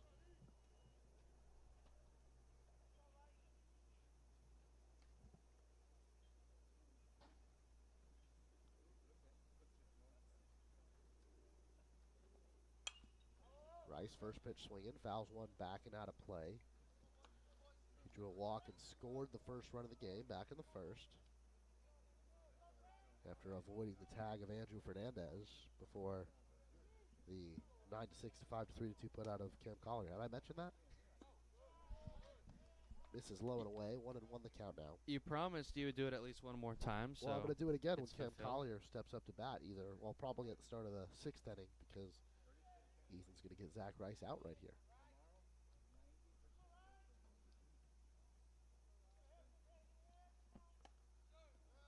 That one will be called a strike. It's usually Kryson, he's had a couple get by his glove today. Usually when that happens in that situation, you don't get the strike call. Even if the pitch is right down the middle. If the catcher doesn't hold on to a pitch like that, usually you don't get the strike call. But that one was pretty clearly a strike. Home plate umpire made the right call. And thankfully there were no runners on there. 1-2 pitch, 2 away. Breaking ball, chopped again to the right side of the infield. Brett Gwynn over to Fireved in time for out number 3. So another 1-2-3 inning from the Eagles lefty. We move to the bottom of the 5th, tied at 3 on TCCEagles.com.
It'll be Josh Pagozzo stepping in to lead things off here in the bottom of the 5th. Ethan Fireved has been lights out since allowing that 2-run home run back in the 2nd inning. Hasn't allowed a hit since then. First pitch to Pagozzo called for a strike. Since then, he's also recorded 4 strikeouts. The only base runner was a walk. Pagozzo sends one to the right side. Flint gets it on a hop, steps on the first base bag. He records the first out of the inning. To left field, number 5, Marco Dinges. It'll be Marco Dinges stepping in. He's 0 for 2 with a pair of strikeouts. Grand Prix has 9 of them thus far.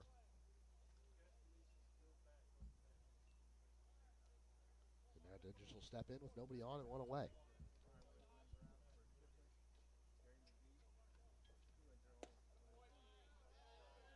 You know, William, we're starting to get into the territory now as that one misses outside for a ball. Fireman, I think his longest outings of the season have been 6 innings. He's gone through 5 full. But he's been through the lineup 2 straight times. Now Dinges puts a charge into this one, goes back. Center fielder back on it. It's off the base of the wall. Extra bases for Marco Dinges. Center fielder kind of fumbles with it. Dinges thought about going 3 for a while, but it'll be a stand-up double for the Eagles left fielder. That's big for him. He was 0 for 2 with 2 strikeouts. Huge for the Eagles. The go-ahead run at second base with only 1 out. And that one hit, just about 400 feet to straightaway center field.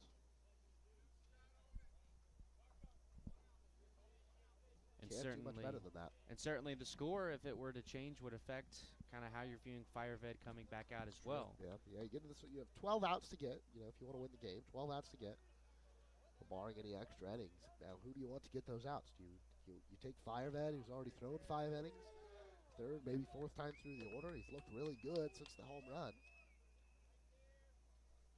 Or do you trust your bullpen to get a good chunk of those outs? Fernandez showed bunt, pulled back, but it was called a strike. I don't think Fireman's going to go 9, but the question is right now, how long do you let him go? Got a couple of relievers with an ERA right around 1, which is Hunter Paris and Grant Harrison. Now, this is a much bigger spot than kind of what they've been used to. Yeah, you had the doubleheader Saturday. I don't think anybody other than the starters pitched more than an inning or maybe 2. So you'd assume everybody's good to go. You do have a game on Thursday and 2 more on Saturday to look ahead to, but you want to get this one. All wins count the same, and if you have the opportunity to get one tonight, you got to take it. Fernandez struck out his last time with the runner in scoring position. He's in a 1-2 hole here. That one came inside. I don't know how Fernandez got a piece of that one. I think it would have been called for a ball, but with 2 strikes, he does what he can to stay alive.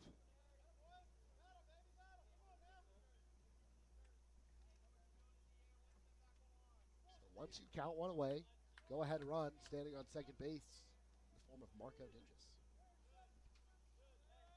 This one does miss inside. I think that was the same pitch that he fouled off. This time he laid off. Actually kind of backed away a little bit there. But does so successfully as the count's now even at 2. Now there is some action in that Chipola bullpen. A couple of guys going through some stretches. And Fernandez sends this one into deep right field. The right fielder's back, and this one is gone. Andrew Fernandez gives the Eagles a 5-3 lead with his 3rd home run of the season.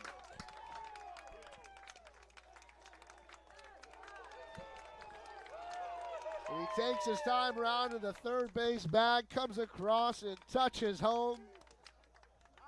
And a big hit in a big moment for the Eagles' 3rd baseman. Cedric DeGrandpré has had his way with the Eagles for most of the night tonight, recording 9 strikeouts, but he couldn't retire Fernandez there. Fernandez, not a guy when you look at him that, he's a power hitter, but all of his 3 home runs have been monstrous. This one pops straight into the air, second baseman back and underneath it, and that'll be out number 2. It'll bring up Caleb Abshire. Number 19, Caleb Abshire. Andrew Fernandez, one of a few returning Eagles this season. And man, what a start he's had.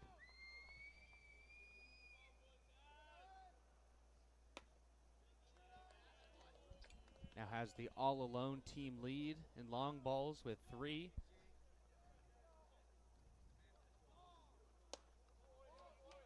Big cut and a miss there from Caleb Abshire. Already been struck out twice today.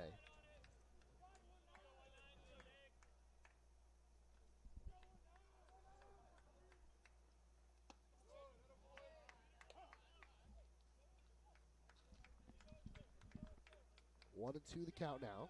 2 away, nobody on. Nobody on after Fernandez cleared the bases there. This one taken, called strike 3, so DeGrandpré records his 10th of the game. But the Eagles add 2 and take the lead after that Andrew Fernandez 2-run home run. We head to the 6th on TCCEagles.com.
And before I pass it on over to my broadcast partner, William Haynes, let's take one more look at that Andrew Fernandez 2-run home run from the bottom of the 5th.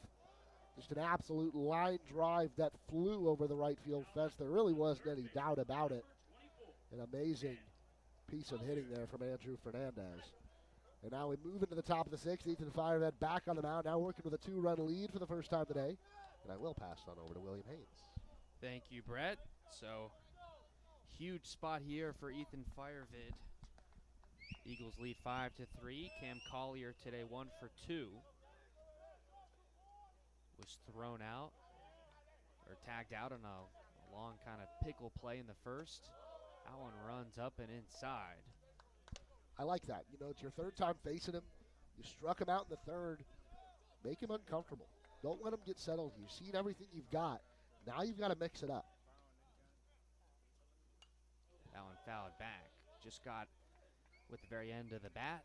Sun completely down. Lights taking full effect here at Eagle Field for the remaining few innings of this ball game. To break even on 1-1, and he goes around.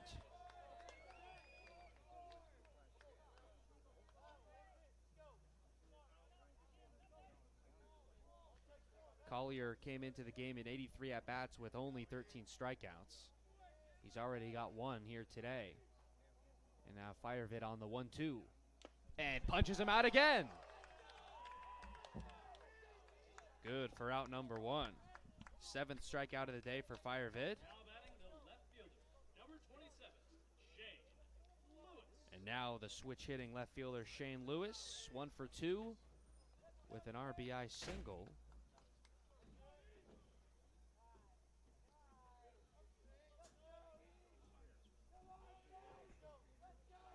Infield backing up. That first one missing off the plate.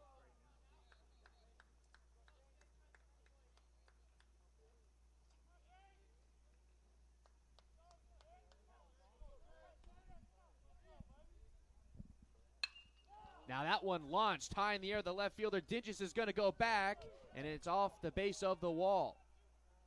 1 out double standing up for Shane Lewis.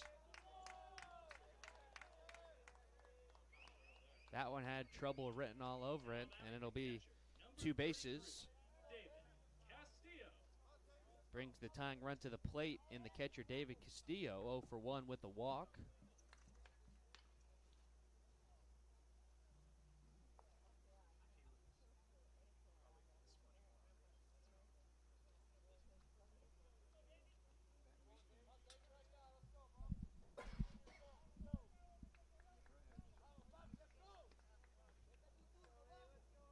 Castillo this year with 13 runs batted in, .318 average.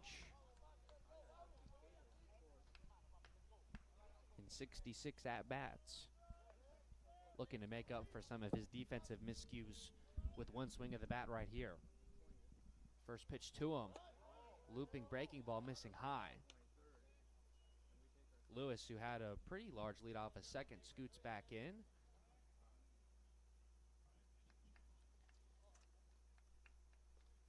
Corey Pye is going to come out to the mound to talk things over with Firevid. Will he take the ball from him?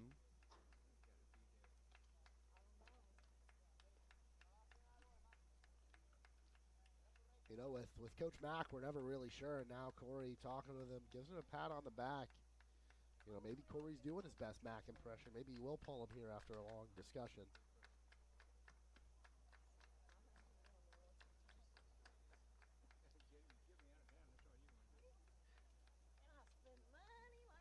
And he's going to let him keep going. So missed on a curveball for the first pitch of the at-bat. The coach comes out to talk things over, a rather lengthy discussion, and Firevid perhaps pleading his case to stay into the game. But a heist of high leverage spots, tying a run at the plate. Really no room for error here. And that was the first hit allowed by Firevid since the home run in the second inning. Maybe that's the right time to use that mound. Is it? Make sure that he's still got everything under control. You've got your arms warming. Maybe I can't see behind the shed if there's somebody actively throwing. But maybe give that guy some more time to warm up. Firevet has really battled here. The 1-0. Low in the dirt for ball 2.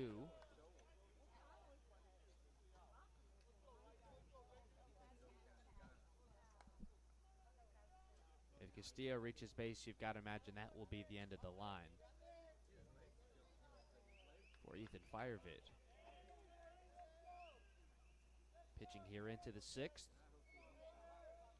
with a 2-run lead. Now the 2-0 pitch low in the dirt, blocked by Kreisen. Third down and third, and they got him out by a mile. We saw Shane Lewis take those wide leads off a second, decided to go on that ball in the dirt, and he was absolutely gunned down by Ethan Kreisen. Base runner erased. I can honestly say I have absolutely no clue what he was doing trying to take third base. That did not get that far away from Kreisen. It's not like Kreisen lost the ball. He knew exactly where it was. He knew exactly where the throw needed to go. And like you said, threw him out by a mile.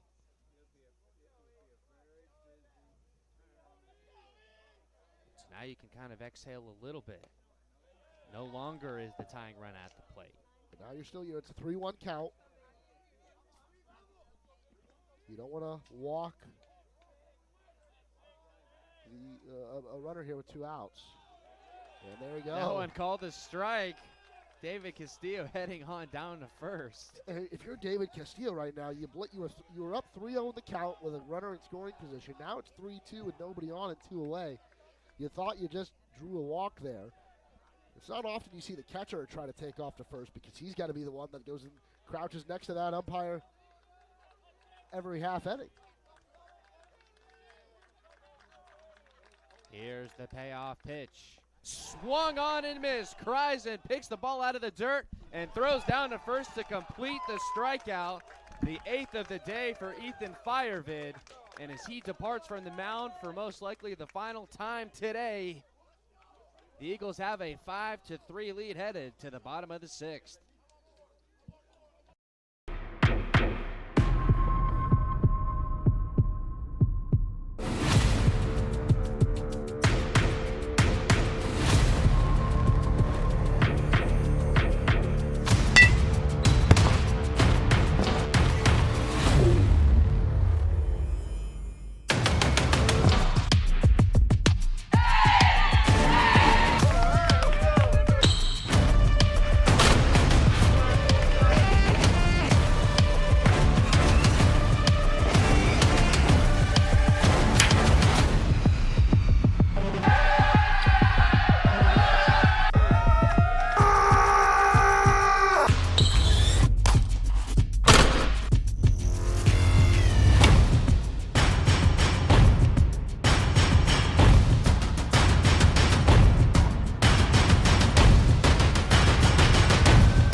So Cedric de Grand Pre's day is done. He got the start for Chipola.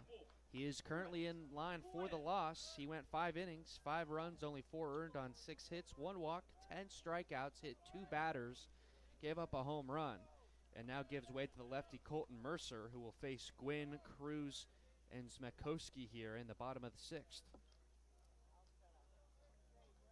Eagles did well to come up with some big timely hits. DeGrom Pre stuff was electric tonight, but ultimately ran him out of the ballgame. First pitch called a strike to Brett Gwynn. Today 1 for 2. And now we'll get to see Brett Gwynn from the right side with the lefty Mercer on the mound.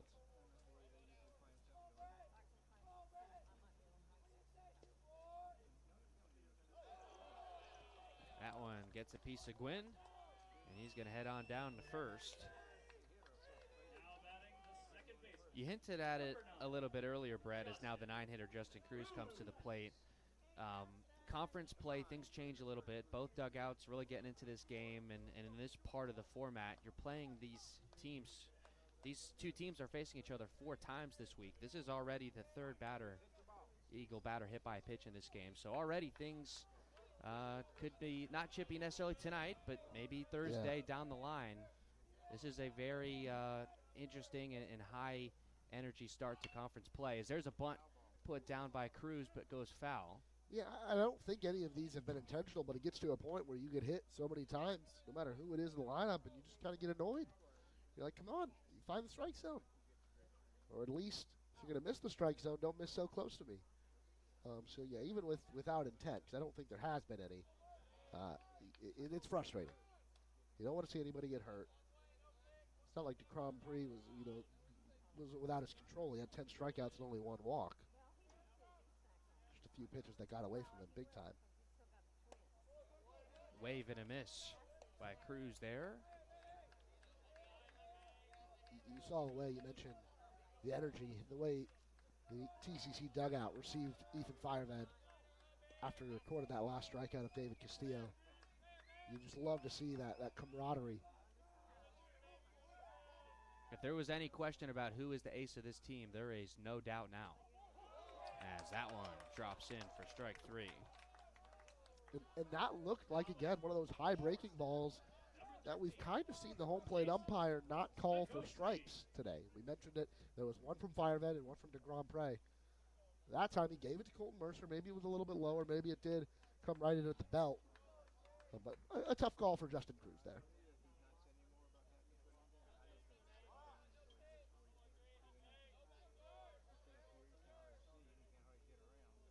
Jason Zmekoski now. That one called a strike. Zmekoski today 0 for 3, couple strikeouts. A sacrifice fly.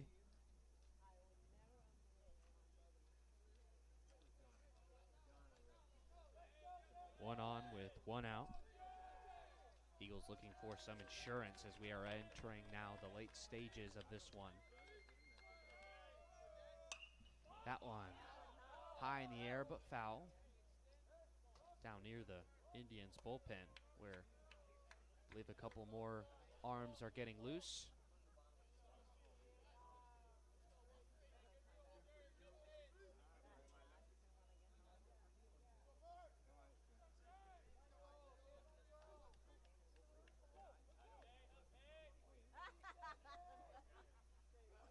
The 0-2 from Mercer, put on the ground and past the third baseman Collier for a hit. First of the day for Zmekoski. Gwynn moves down to second. And with only 1 out and Ziggy Thomas coming to the plate, Brett, a chance to really bust this game open.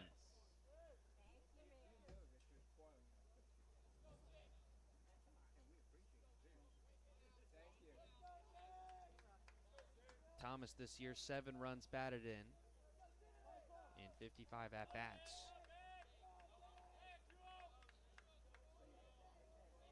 12 hits on the year, only 1 extra base hit.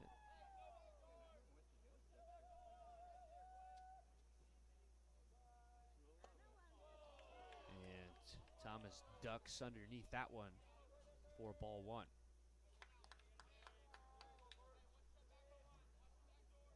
Gwynn at second, Zmekoski at first with 1 out. Eagles lead 5-3.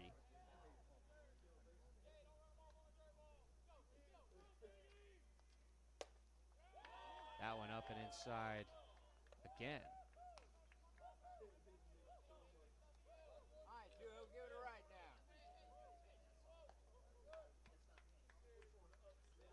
Josh Pagozzo on deck. And now the 2-0 delivery. Called a strike, says the home plate umpire.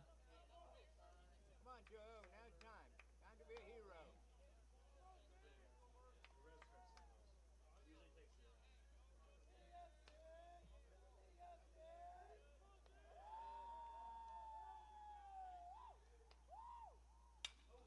That one put in the air, chased by Rice, and it's gone! 3-run homer for Ziggy Thomas, his first long ball of the year. Eagles lead 8-3. Way to go! Woo! And that's just perfect hitting right there. Thomas facing a left-handed pitcher. Let that ball travel in, but still stayed middle in on it. Drove it to left center field. And just beautiful hitting. A beautiful swing from Ziggy Thomas. We've talked about maybe the slight slump that he's been in recent games. But, man, put an end to that one there. It's the third time he's reached base safely this game and has now blown this one open. It's an 8-3 lead. The entire Eagles dugout empty to greet him. Now it'll be Josh Pagozzo. Reached base a couple of times. Second home run of the day for TCC, and another big one.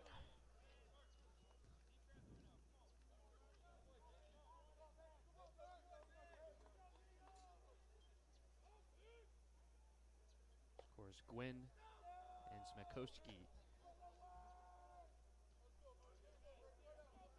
2 balls and no strikes the count here to Josh Pagozzo.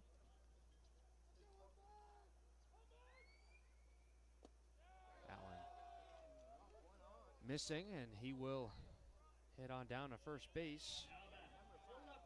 Third time in 4 plate appearances that Pagozzo has gotten down to first. So you can move him around now. And as soon as Colton Mercer entered the game to start the 6th, Chipola already had 2 guys warming up, so I think they had an idea that this could be a possibility.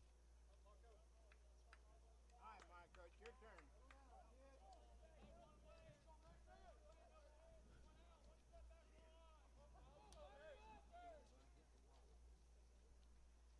Now Marco Dingus to the plate, backs out of that one.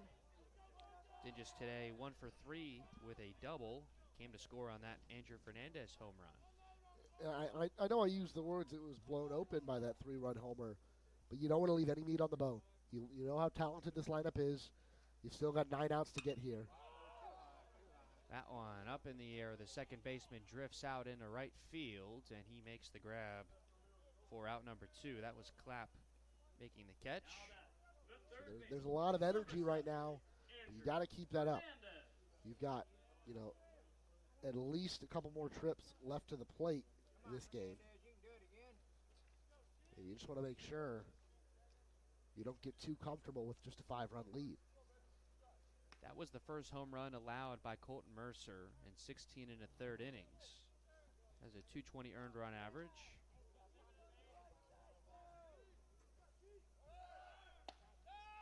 Runner goes, throw down to second, and they've got him out. And so a rare throw out at second for the catcher Castillo, and that will end things, but not before TCC gets an extra 3 runs on that mega blast by Ziggy Thomas. We're through 6 now. TCC leads 8-3.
Top of the 7th now. New pitcher on for the Eagles, and I throw it back to Brett Rutherford. We're going to see Hunter Paris come in the game. I had a feeling after the mound visit from acting head coach for today's game, Corey Pye, and then the reception from his teammates after the end of that 6th inning, top of that 6th inning, that was going to be it for Ethan Firehead. That was ties his longest outing of the season, 3rd straight start that he's gone 6. And it seemed like that last strikeout of David Castillo was just, he left everything out there on the mound. And I'm going to say that one misses outside for a ball. So the count's now 1-1. But he'll turn it over to his fellow lefty, Hunter Paris. And interesting to see what the usage is going to be for Paris. He went 1 inning striking out the side at A-back on March 5th. But outside of that, 4 of his 6 appearances have been 3 innings or longer. So he's been the primary long relief guy. He's got an ERA at about 1, so extremely effective in the work that he has done. But, I mean, is this a guy that they think can finish out the game? We will see. You've only got one other lefty in the bullpen, and that's Jack Thunberg. You imagine, depending on how the game goes, that Paris will be in to face Tucker Flint and Cam Collier, the number 1 and 3 hitters in this lineup, when they come up again. As Victor Sanchez fouls that one back, he's down in the count 1-2, has struck out and flew out to center in his first 2 trips. Firehead currently in line for the win. 6 innings, 3 runs on 5 hits, walked 2 and fanned 8, including 2 in that 6th and final inning. And I'll be honest. This one's chopped. Great play to keep it in the infield. One hop over to the first baseman, Brett Quinn. And ultimately a really great defensive play there between Jason Smekowski and Brett Quinn. Smekowski did well moving to his right to keep that ball in the infield. Brett Quinn did a good job, not really digging it out of the dirt, but making sure it found his glove after that hop about 3/4 of the way to the first base bag. And that's how you win ball games right there. Make defensive plays, turn singles into outs, turn doubles into outs. Yeah, 2nd time today that Smekowski, compared to other shortstops, probably took a hit off the board. Now facing Brad Gronkowski and fires in a strike there. And going back to what I was saying earlier, after that 2-run home run from Taylor Clapp way back in the 2nd inning, I was a little bit worried for Ethan Firehead. He hasn't really been in those situations where he's down in the game like that. He's been so dominant this season thus far. And I mentioned that one's going to be called strike 2. I said he's got to focus on his stuff. You can't really change up, no pun intended, what you've been doing with your pitching arsenal. And he did. He stuck with his breaking ball. He used it a lot, and he used it really well. Moved it around the zone a little bit, went inside, went outside. Never hung one, and a blown fastball right by Brad Gronkowski, and Hunter Paris has 2 quick outs here in the 7th. But he did. He stuck with his stuff. He stuck with what's got him the numbers he's got so far this season. He was able to manage his way through this Chipola lineup, really not giving up anything else after that home run. He had 1 hit, 1 walk, and a bunch of strikeouts. And you look at the full body of work, another dominant outing. I'll say it. He gave up the 3 runs, but a dominant outing from Ethan Firehead, given the situation here in the game. Gotta imagine he'll be seeing this Indians team again later this week on Saturday in one of those doubleheader games. Yeah, I'm really interested to see how they manage the pitching staff. I'll have to ask Corey after tonight's game, and maybe Mac later in the week, what the plan is, because that would only be on 3 days rest.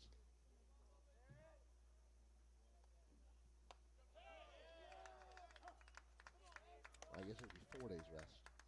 It would be your 4th day. You got Wednesday, Thursday, Friday. So do you save them for next week's Tuesday conference game? That might be the plan. I don't know.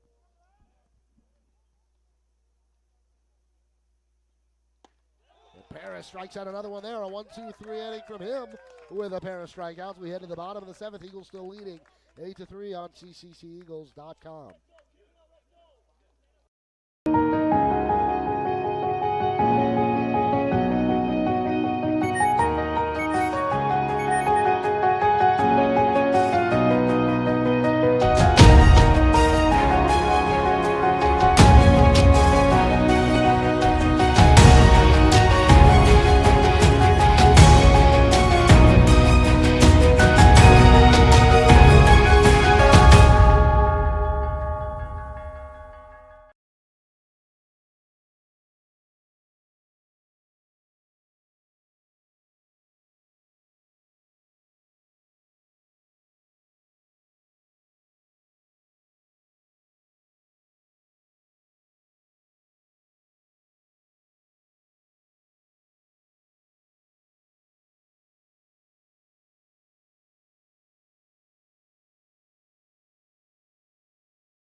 pitcher on the mound for Chipola as Colton Mercer's outing is a short one. He went 1 inning, gave up 3 earned runs, all off of that Ziggy Thomas blast to left center field. And now he'll make way for the 6'1 sophomore out of Tallahassee, Florida, Jack Murphy. So pitching in his hometown, played at Florida High over near the Southwood neighborhood. Obviously, that campus used to be on the campus of Florida State University.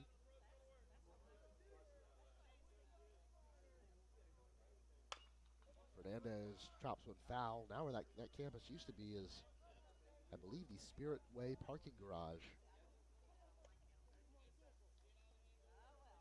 on Florida State's campus.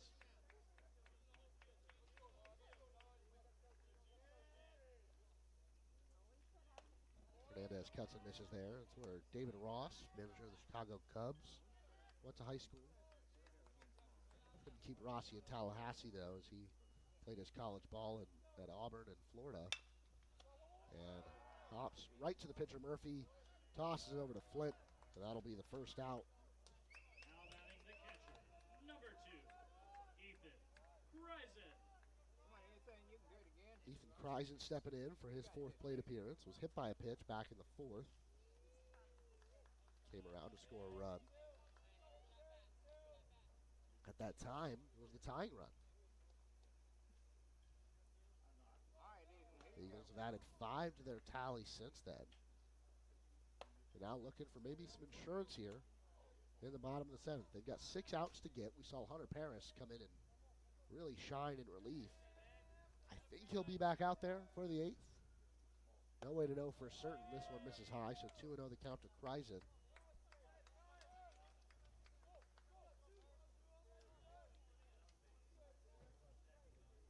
I see Matt Cooper warming up over in the Eagle bullpen. That one fired in for a strike.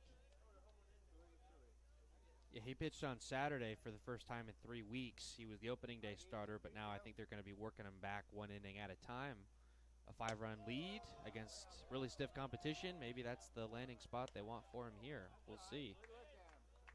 And like you said, he was the opening day starter. We thought he would be a fixture in the rotation, then picked up that injury. We've seen Braden Halliday pick up some more starts. With conference play, with the amount of games, I'm sure you'll see Matt Cooper start again as Kreisen puts a charge into this one. Center fielder back on the warning track and does make the catch right at the wall. But Ethan Kreisen with a loud out number 2. Yeah, and because of those Saturday doubleheaders, at least during this portion, you're going to kind of really need a four-man starting rotation. So that opens up a spot for Cooper as soon as you can get him back stretched out. Dave Mitchell. Mitchum pitch hitting here for Caleb Abshire. Abshire the DH today, so can't imagine a defensive substitution, just getting him a look here at some pinhandle pitching. Mitchum hitting .290 on the season, takes first pitch for a strike. Has 9 runs batted in and 16 games played. You know, he seems to make an appearance in a lot of games, even in those he's not starting. He provides a lot of value defensively on the base paths and at the plate. Eagles using him here as a pinch hitter for the DH. And it takes, I think that was a slider in for a strike 2.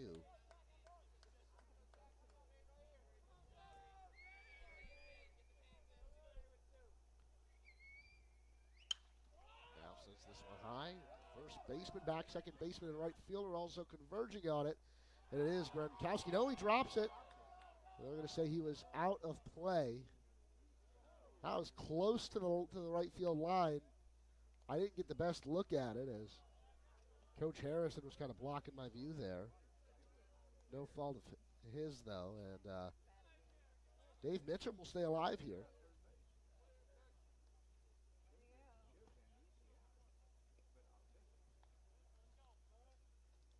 Yeah, Gronkowski may be more lucky that he dropped it in foul territory than if he was a foot or two to the right. Pitch to Mitchum, and sends this one foul the other way. Well struck, but also well foul. Left fielder Lewis was sprinting towards it, though. Now has to get all the way back to his position. Man, I'm all about the hustle, but don't strain yourself. He's got nothing to show for it, but some pretty decent power down both lines in this at-bat for Mitchum. Yeah, let's see if he can straighten this one out. Another 1-2, and he hits it just straight away center. It's going to be a tough play for Rice, and he does make the catch for out number 3. So 1-2-3 inning. We head to the 8th. Eagles lead 8-3 on TCCEagles.com.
So a pinch hitter for Chipola as Peter Vasquez-Torres enters the game, pinch hitting for Emmanuel Aldabon.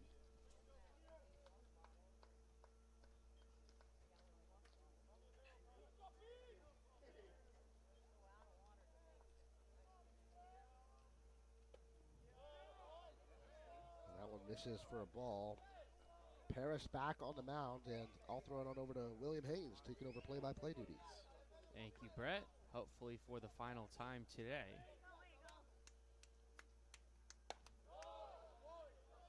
That one misses, and now 2-0. I'm interested to see how long Paris is in this game for. He went 1-2-3 in the 7th. I said I imagined that he'd face both Flint and Collier in this game. He struck out the side in an inning on Saturday as that one is fouled back along the screen.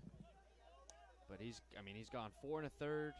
He's gone 4 innings in another, and then a couple of other 3-inning outings. So we mentioned that when he came on the mound. Is this a guy potentially that could close out this game? He's got an ERA around 1, so he's been effective no matter what situation you put him in. And he could really solidify himself as one of the big boys, as that one is put up on the right side. The right fielder, Ziggy Thomas, has it for out number 1.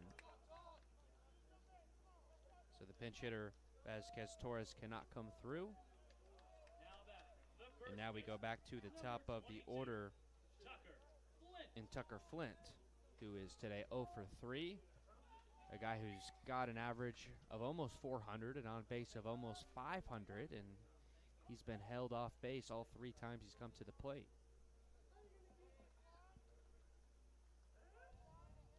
Lefty on lefty. That first one missing outside.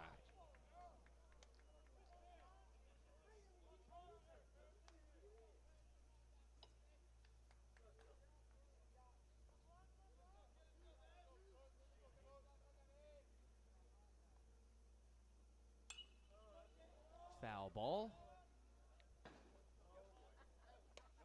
I can report that game 1 of the softball doubleheader, they picked up a 4-3 victory over Santa Fe on the road today. They return home on Friday.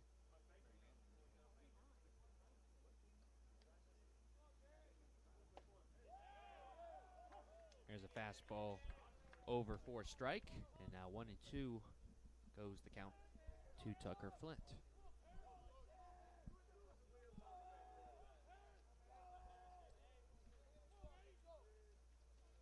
This one from Paris. Fouled back to the screen once more.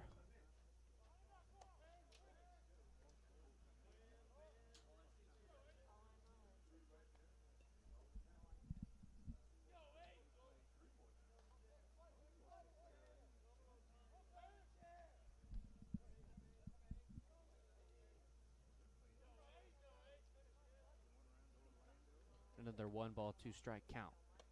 Wave and a miss from Tucker Flint, and one of the best hitters in the Panhandle Conference is 0 for 4. It's a long walk back to that Chipola dugout on the first base line. You can see his frustration from a mile away, as two different lefties have kind of, kept him contained for the entirety of this game. And with Chipola down to their last 4 outs, you don't expect, I'll knock on wood, but you don't expect him to get another trip. Yeah, I mean, TCC making a statement on the scoreboard, but also in the scorebook, as some of their premier hitters have been held pretty quiet in game number 1. You say that, and I think that only kind of reinforces the idea that maybe this year more so than last year, this lineup is deep. You've got guys that can contribute 1 to 9 and do so in different ways. Like Justin Cruz, if he was your leadoff hitter, I think you'd be pretty happy. You throw him in the 9 hole maybe as a second leadoff, and he can contribute in a lot of different ways with his speed, with his bat-to-ball ability, with his baseball IQ. He always finds a way to take the extra base. And you have him hitting ninth. Yeah, I mean, this lineup that they fielded today, there's no weak spot 1 through 9 anywhere. And that goes both ways, both offensively and defensively, I think. Now, I would tend to agree with you there, and they've utilized the DH spot well in that kind of 4-man outfield rotation to have either pretty much Absher or Dingus DHing.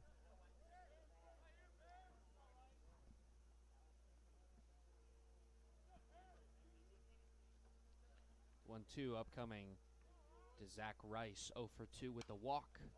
Fouls that one near the Chipola dugout on the right side. 8, 9, and 1 hitters upcoming in the Eagles' half of the 8th, as they are on the other side of the slam already with a 5-run advantage. But you can never have too much insurance. That one popped high in the night sky. Couple of Eagles running over, and it drops into fair territory. It's a tough play. It's maybe in the toughest part of the ballpark. The ball lands like that, but you take into account the lights. It's one that you got to make. No excuses here. But it's one that if you're going to make a mistake like that, I think it's understandable. So a 2-out single, it will go down for Zach Rice. And that will bring up Cam Collier, the man who we both were kind of thinking that Hunter Paris was brought out to face. We'll get a pinch runner over at first base as Cesar Franco enters the game for Zach Rice.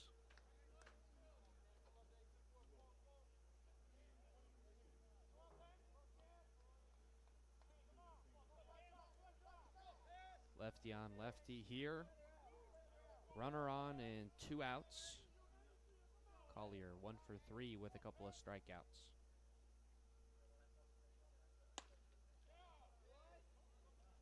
First pitch missing outside.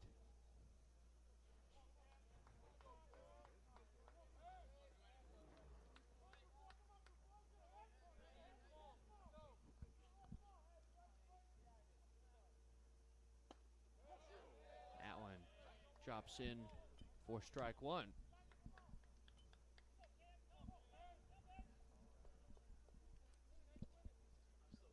Shane Lewis, who has been the best hitter in this Indians order, is on deck if Collier can reach. Big swing and a miss there to bring it to 1-2.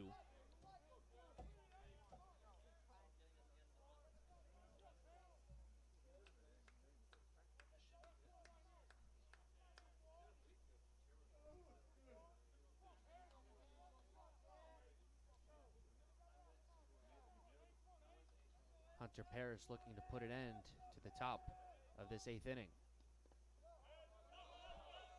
Blocked by Kreisen. Keeps it in front. Count even at 2 balls and 2 strikes now with 2 outs. Eagles lead 8-3. TCC did lose the second game of that doubleheader, 6-0 to Santa Fe, but a split on the road isn't the worst thing in the world. They play Parkland College coming down from, I believe, Champaign, Illinois this Friday. The 2-2 outside.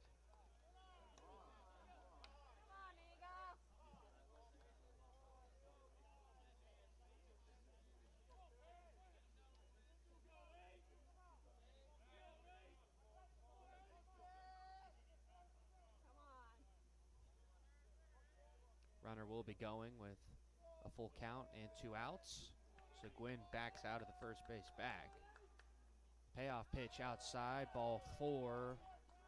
And so now Rice has reached, Collier has reached. Now batting the left fielder, number 27, Shane Lewis. And Chipola hoping they can get a bit of a 2-out rally going, bringing their best hitter today to the plate in Shane Lewis. RBI single, also a double. He's 2 for 3.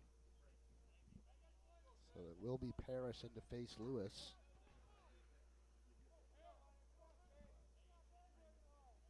Big moment here.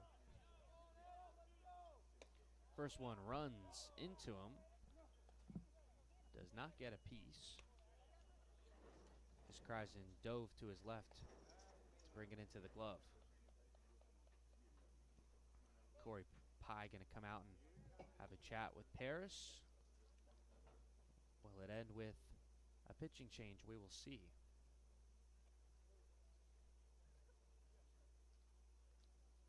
Infield comes in on the mound.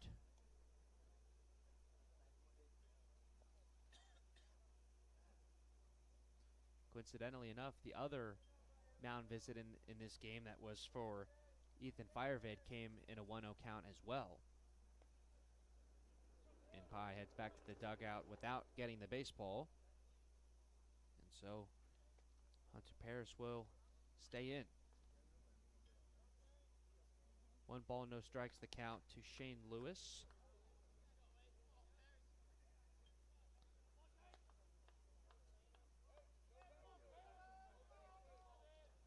Lewis this season, 34 runs batted in, far and away the team lead. He's got a runner in scoring position.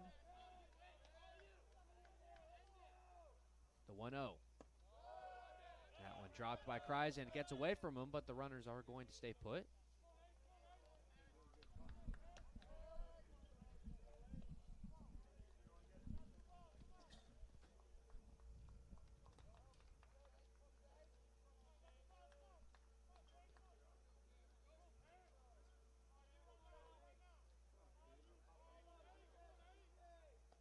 Paris looking for a strike on 2-0, and he gets it.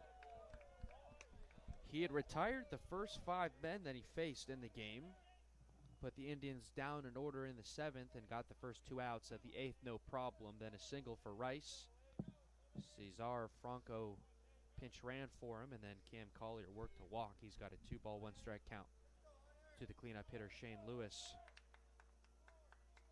And here it is. Put up in the air. Will it stay in play? It looks like it will. Andrew Fernandez is there, and that was Makowski actually seeing it into the glove for the 3rd and final out of the 8th inning. So Paris puts a couple of runners on, but keeps them off the board, heading to the bottom of the frame. Eagles still with that 8-3 lead. Tallahassee Community College has been named as one of the top 10 community colleges in the nation. The Aspen Institute recognizes institutions from across the country that have exceptional achievements and a total commitment to improving student outcomes. The college was recognized as one of the nation's premier community colleges eligible to compete for the prestigious $1 million Aspen Prize for Community College Excellence because of its focus on student access and success, its workforce training initiatives, a seamless and high transfer rate to four-year colleges and universities, and its many varied and productive community partnerships. This recognition from the Aspen Institute is a testament to the wonderful work of the faculty, staff, and leadership at Tallahassee Community College.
We welcome you back to Eagle Field for the bottom 8th of the conference opener in this 2022 season. Brett Gwynn against Jack Murphy. Brett Gwynn back to the left side of the plate, where he is 1 for 2, was hit by a pitch from the right side. One of 3 hit Eagle batters in this one. And that one is laced into left center for a base hit, cut off by the center fielder to keep it a single. And I believe that was a straight up change. Is that Cesar Franco out there in center field?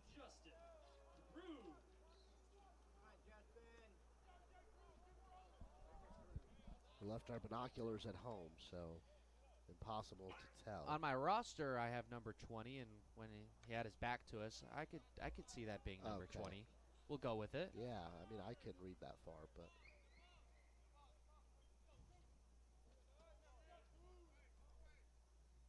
leadoff single for Brett Gwynn. Now it will be Justin Cruz. He has had an exciting day at the plate. and I believe that's Peter Vasquez Torres staying in the game and playing shortstop.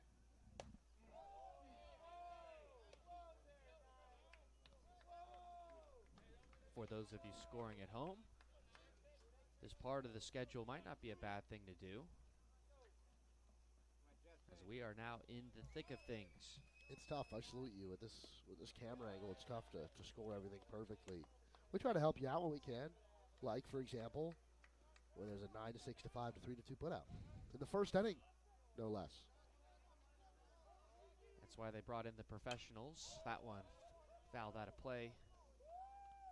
I've been keeping score since I was 9 years old.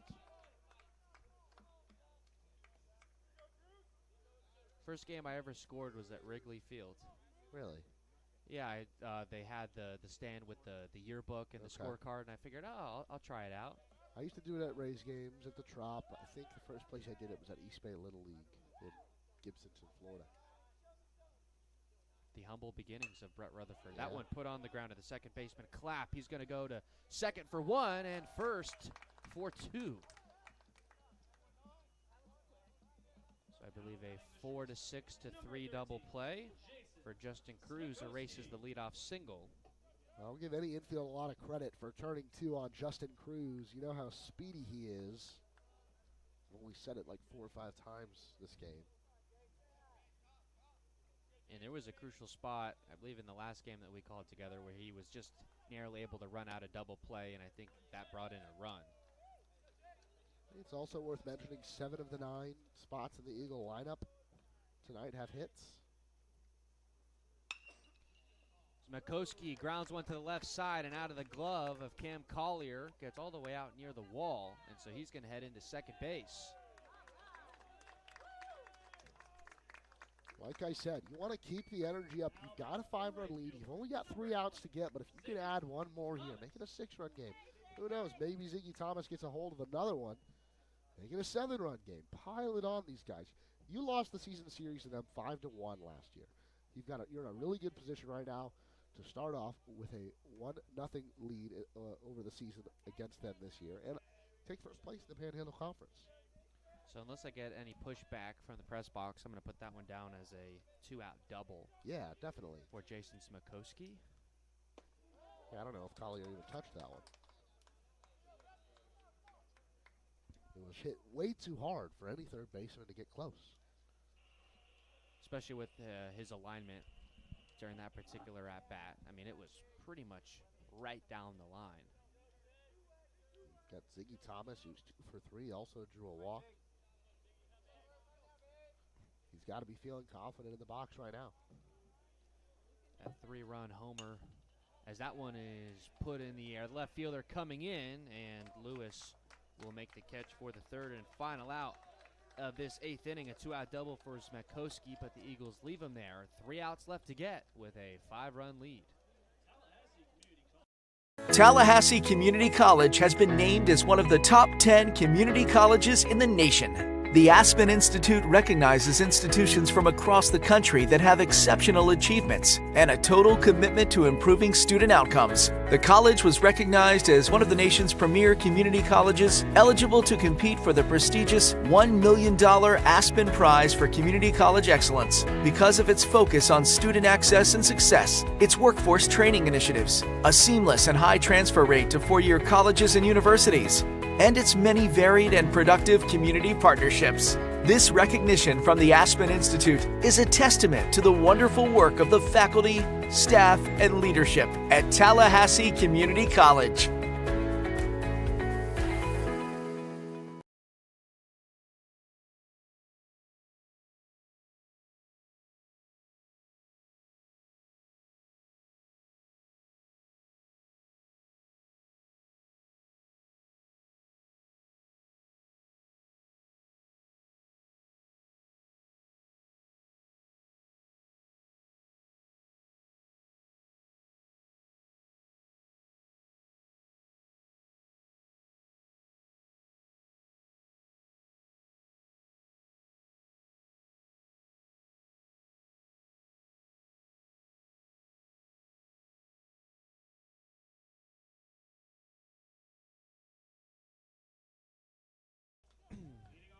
Three outs to get here in the top of the ninth. It'll be Hunter Paris tasked with getting them. He's out for his 3rd inning of work. And if he can get all 3 here in the ninth, he'd be in line for the 3-out save. It would be his first of the year. He'll start by facing David Castillo. 0 for 2 is Castillo with 2 strikeouts, but he swings at the first pitch and puts a liner into left, but right into the glove of Marco Dinges. So 1 pitch, 1 out here in the ninth. TCC looking for their 18th victory in their 24th game. They're currently 14-5 at home. This would be Chipola's 6th loss of the season, and the first loss in conference play would move TCC all alone in first place while the scores are out.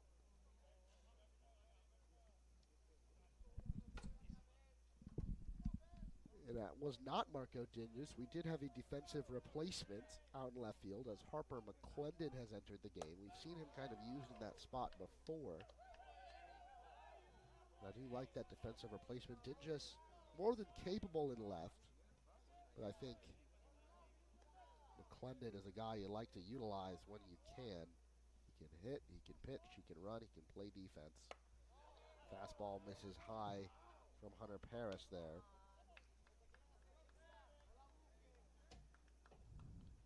One away, nobody on base here for Victor Sanchez, the designated hitter. Eagles with a 5-run lead. This one in for a strike, so Paris ahead in the count 1-2. Brad Gronkowski's on deck. He's 1 for 3 with 2 strikeouts.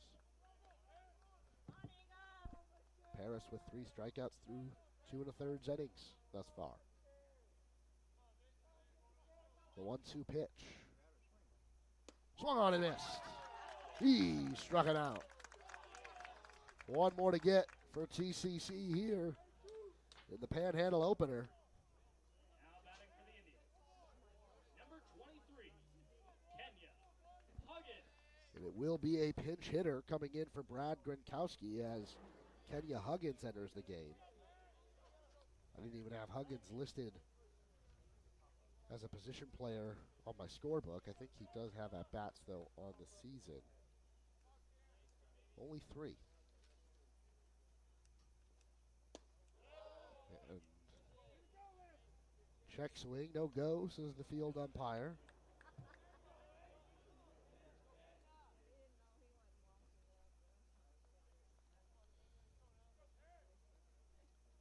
The 1-0 pitch. This one is in for a strike as Paris with a well-placed breaking ball evens the count at 1. Paris trying to complete the 3-out save. Ethan Firevet in line for the victory. Swung on and missed by Huggins. Chipola down to their last strike. There'll be one more game between these two teams at Eagle Field this week. That one on Thursday afternoon, and then the Eagles will make about the hour-long trip down I-10 for a doubleheader on Saturday. But before that, the 1-2 pitch, 2 outs from Paris. Called strike 3. Eagles win it 8-3 over the Chipola Indians. A great night at the ball field with some timely hitting, some dominant pitching from a pair of southpaws, and some great defense. The Eagles move to 18-6 on the season and 1-0 in conference play. William, what a performance all around from the team tonight.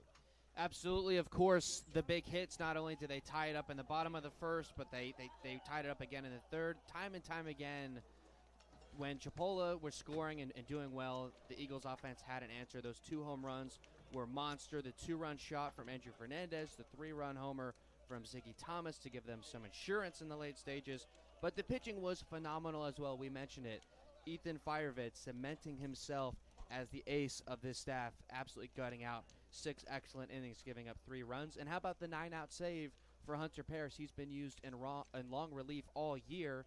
3 innings, no runs on 1 hit, 1 walk, and 5 strikeouts to close out the first conference victory of this 2022 season. Yeah, Hunter Paris being able to, save your bullpen for the 3 games remaining this week against Chipola. What a performance from him, and maybe, 3 innings. Maybe he's good to go on Saturday again. We'd love to see that. What a win for the Eagles. That'll do it for our broadcast engineer, Kylie Brennan and William Haynes. I'm Brett Rutherford. This was another edition of TCC Baseball Live on tcceagles.com.